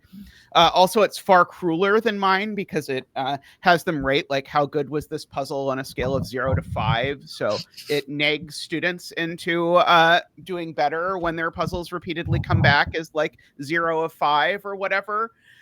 So I think that's subtly helpful in terms of getting sort of the more blunt feedback, whereas when it was only one line, I tended to get a lot of very generic, oh, I did this puzzle, it was fine, kinds of things, whereas your form is very helpful in sort of eliciting more elaborate feedback. And now I just have to convince the students that they should actually change the puzzles based on the feedback. Because they always, when they submit their puzzle, they have to submit to me the puzzle with their feedback and their own notes of their own intention and their own thoughts about it, and what they did. And a lot of them are like, well, I wish I'd done this differently because the testers didn't like it. And then I have to try and convince them of, well, you could change it. Yeah, so change it's it. not Why not? Yeah. impossible. It is an option available to you. So that's been sort of, and they're getting better at that now of like, oh, a lot of people got stuck at this point. I wish I'd given one more digit. You could actually give the one more digit.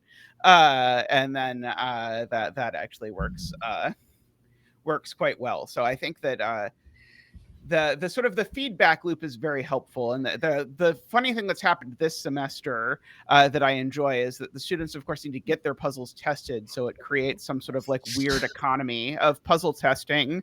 And this semester, a number of them have brought stickers to sort of bribe people to test their puzzles or whatever. Despite my efforts to be like, you both need puzzles tested. It seems like there's a natural commodity to trade based on of like, well, you test my puzzle and I test yours. But instead, there's a sticker-based economy for at least a part of the class, which is enjoyable. Fascinating. That's fascinating.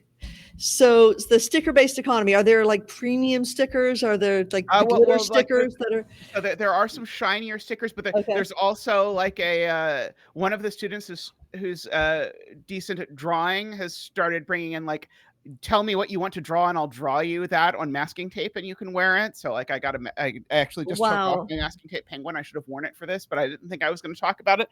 But yeah. That's fascinating. Yeah. So I enjoy that as a thing. I haven't seen any of that in my general ed section yet. Nor have I. No. So we haven't used any sort of economic incentives. No, we have not. We might have to introduce the idea of a sticker-based economy. That would be fun. I could. They don't have to buy a $200 textbook, so surely they can buy a $1 pack of stickers. They can buy some stickers. Exactly. Yeah. So we actually have a homework coming in on Monday where they are required to take one of the puzzles they submitted and revise it based on feedback. And they have to include the feedback, and we're doing that as a specific, this is a task for this homework. It sounds like you're doing something similar.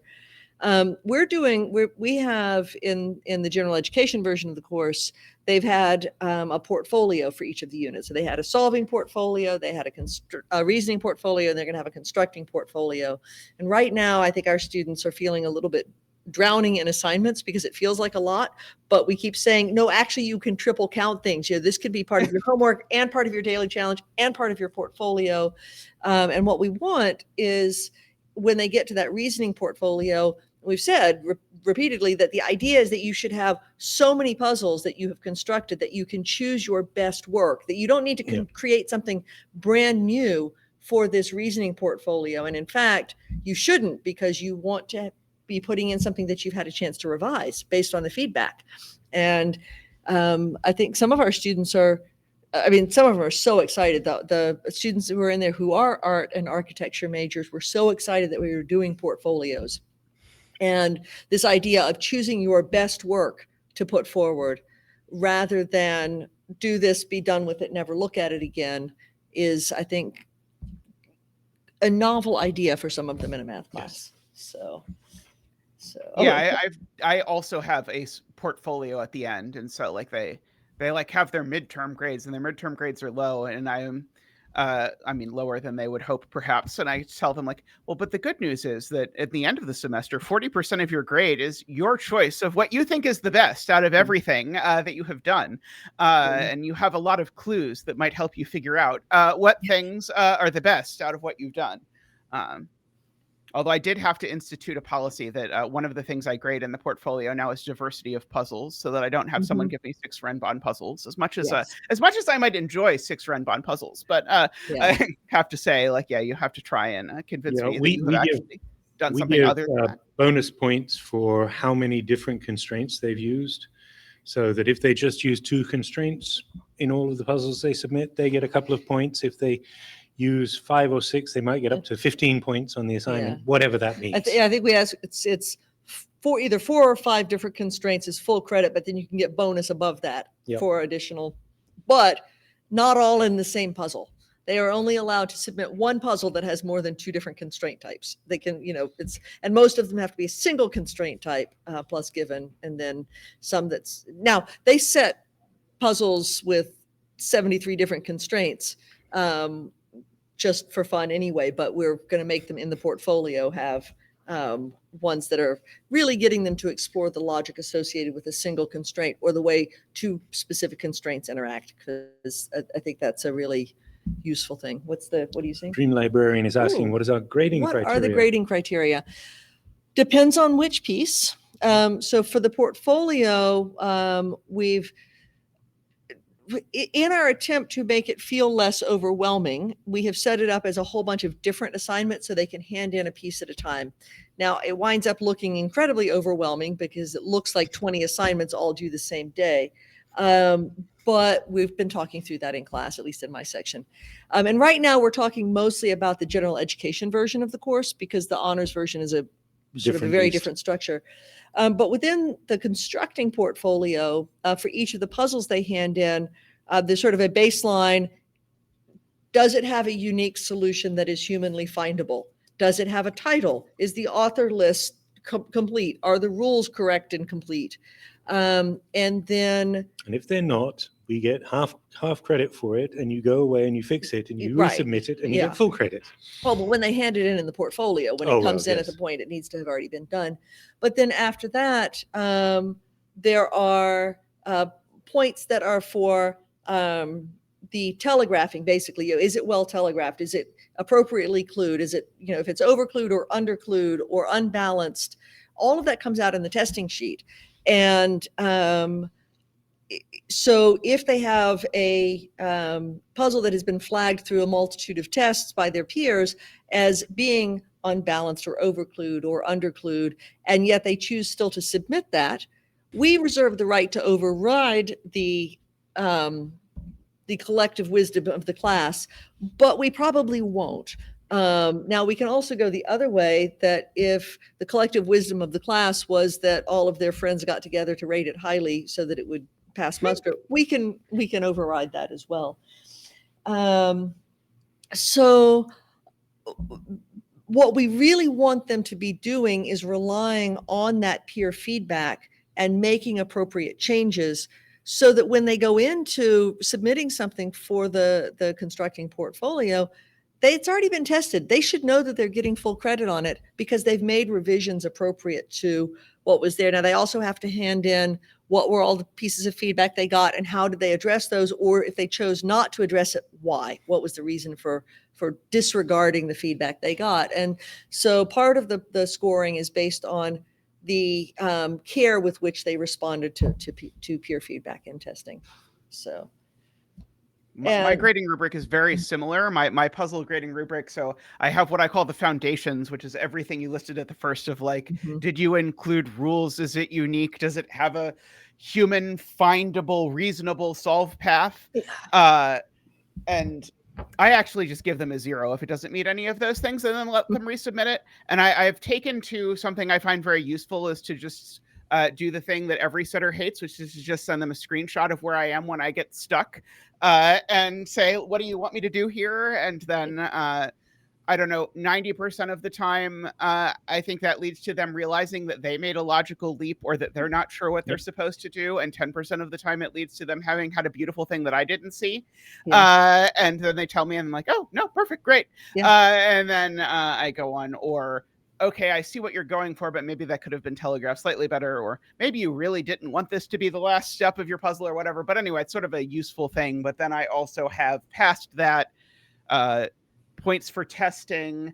I always have them include an author's note with what their intent was and their experience setting it and whatever. So like, for example, something like, well, I wanted to do this and I couldn't get it to look very good, but I was really focused on getting this particular logical thing or something. Basically, they can get me to overlook one of the categories if they are clear enough about what their intent was, or if they want to say like, well, I know Zeta doesn't like clues on or givens on clues, but I really wanted this given on this clue for this reason. Or I know we're not supposed to have clues that intersect each other, but that kind of thing. Yeah. I have a category for just aesthetics of how the grid looks, which fits into this, and they spend a lot of time thinking about in terms of this. So that has been a very interesting category to have, because I've not had that before, but I have it called out.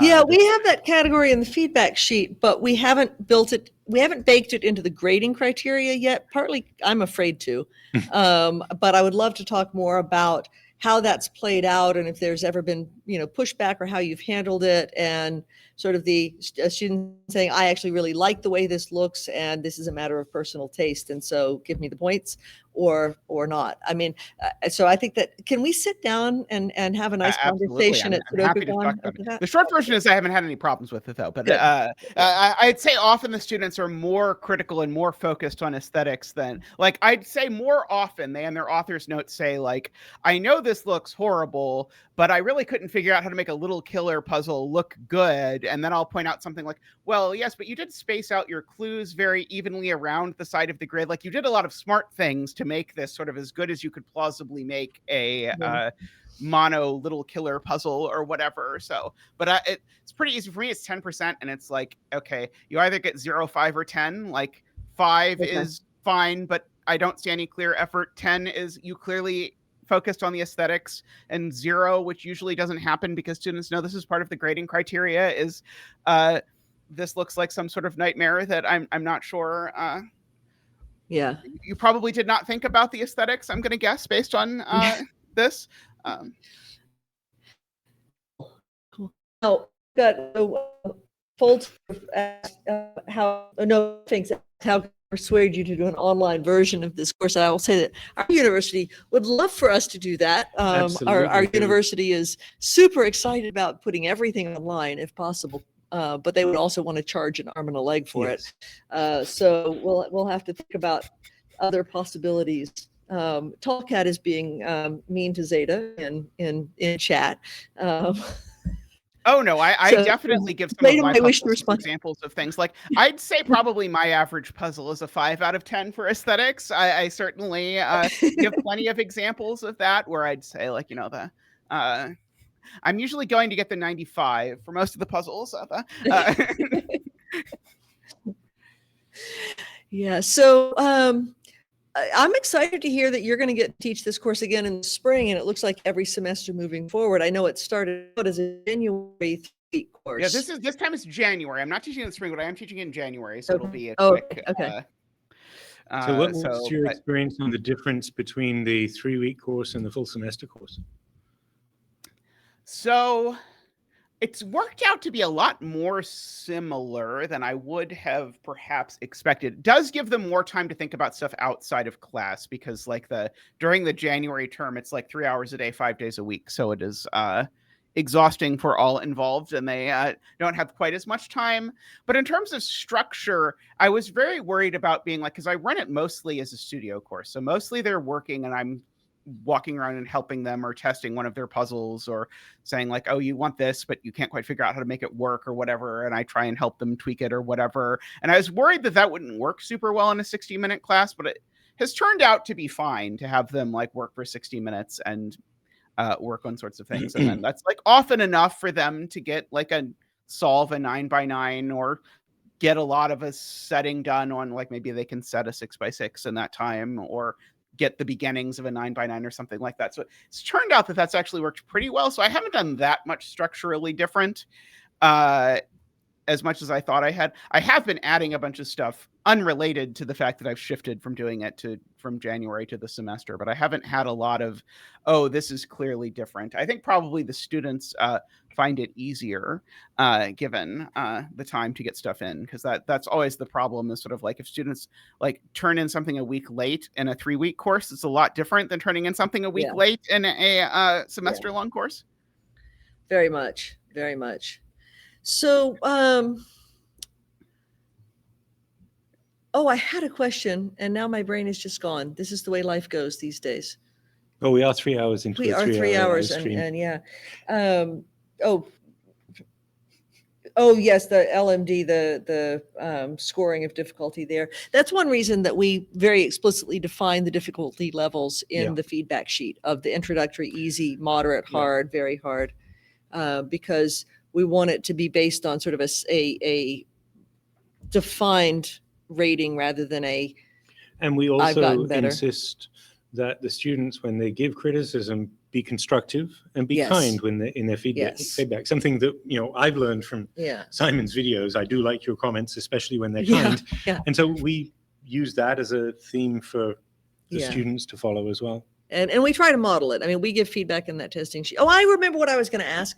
To what extent do you expect, require, encourage, disallow them from working together, setting or solving collaboratively? So I always set it up so that once we do multivariant puzzles, which is like halfway through the course for me, is the first time they are allowed to set puzzles with multivariant. I also say from that point forward, they're allowed to do anything they like in groups of 2.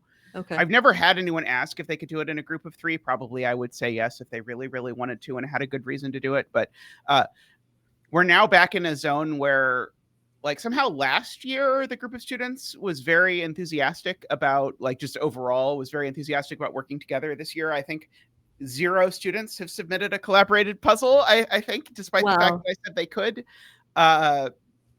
But that's basically my point of view. And then in the portfolio at the end, I say that they have to have 6 puzzles, 3 small puzzles and 3 big puzzles. Okay. And I say it's perfectly fine for them to have 1 collaborative small puzzle and 1 collaborative big puzzle. That is Okay. that is my sort of. We encourage I them really to like work it if they work together. Yeah. We've found, at least I've found that for my students very often, if they're setting together or solving together, the puzzle better. The Yeah. puzzle can start better if they're setting together because they can negotiate some of the issues of how you No, I clue want things this or how clue, it I looks. want that Exactly. clue. Yeah. Why would you do that? I don't think that works as well. Yep. So the Talkat asked if we have students write the solve paths of their puzzles for grading. For us, we do that in the reasoning unit. So they have to, some of it is explaining just like a small problem where it's only a few digits. It might be, we have in the past had to write a solve path for a full puzzle, but what we've moved to this semester is solve paths for problems. So individual steps of logic, and then a video solve for a full puzzle. And so they had to That was submit a it. 6x6, I think. We asked No, them it was a to- 9x9. Was it 9x9? Yeah. Yeah, they did a solve of a 9x9, and we let them choose. We gave them a range of puzzles they could choose from. And we said, the best thing you can do to prepare for this assignment is go watch a bunch of YouTube videos. And here are some people. Zeta, Bremster, Lemur, Sleuth, Lucian. There's a whole stack of people that people doing puzzles that are not impossibly difficult and doing a nice job of explaining what they're doing as they're going along. Yeah, and by Zeta we of course mean Tristan as well on your channel, but so the channel in general. So Probably the yeah, invitation so puzzle stuff is probably the closest, but yeah, I like linking to those sorts of things when I can. That's one of my next things is I wanted to put as many links to video solves of puzzles in the packet as I can for people who are stuck. There are people waving at us, which I assume means something, but I'm not sure. Yeah, what, they're waving at us because we've hit 24 hours and it's about time to roll over to end the 24-hour live stream. A bunch of people I think want to go to sleep, and it's probably time for you to queue up for your afternoon live stream. And Rockrat says that his students write solve paths for everything, but a lot fewer materials in the 1-credit class. So we've had a lot of fun in this 3 hours. What a surprise. What a surprise. And we're so excited to see as many people as possible at SudokuCon in Manchester. And hopefully a bunch of our I'd love students to will be meet there. some of the people we have not yet met in person, and Yes. re-meet some of the people like Zeta who we met in April. Absolutely. Thank you all.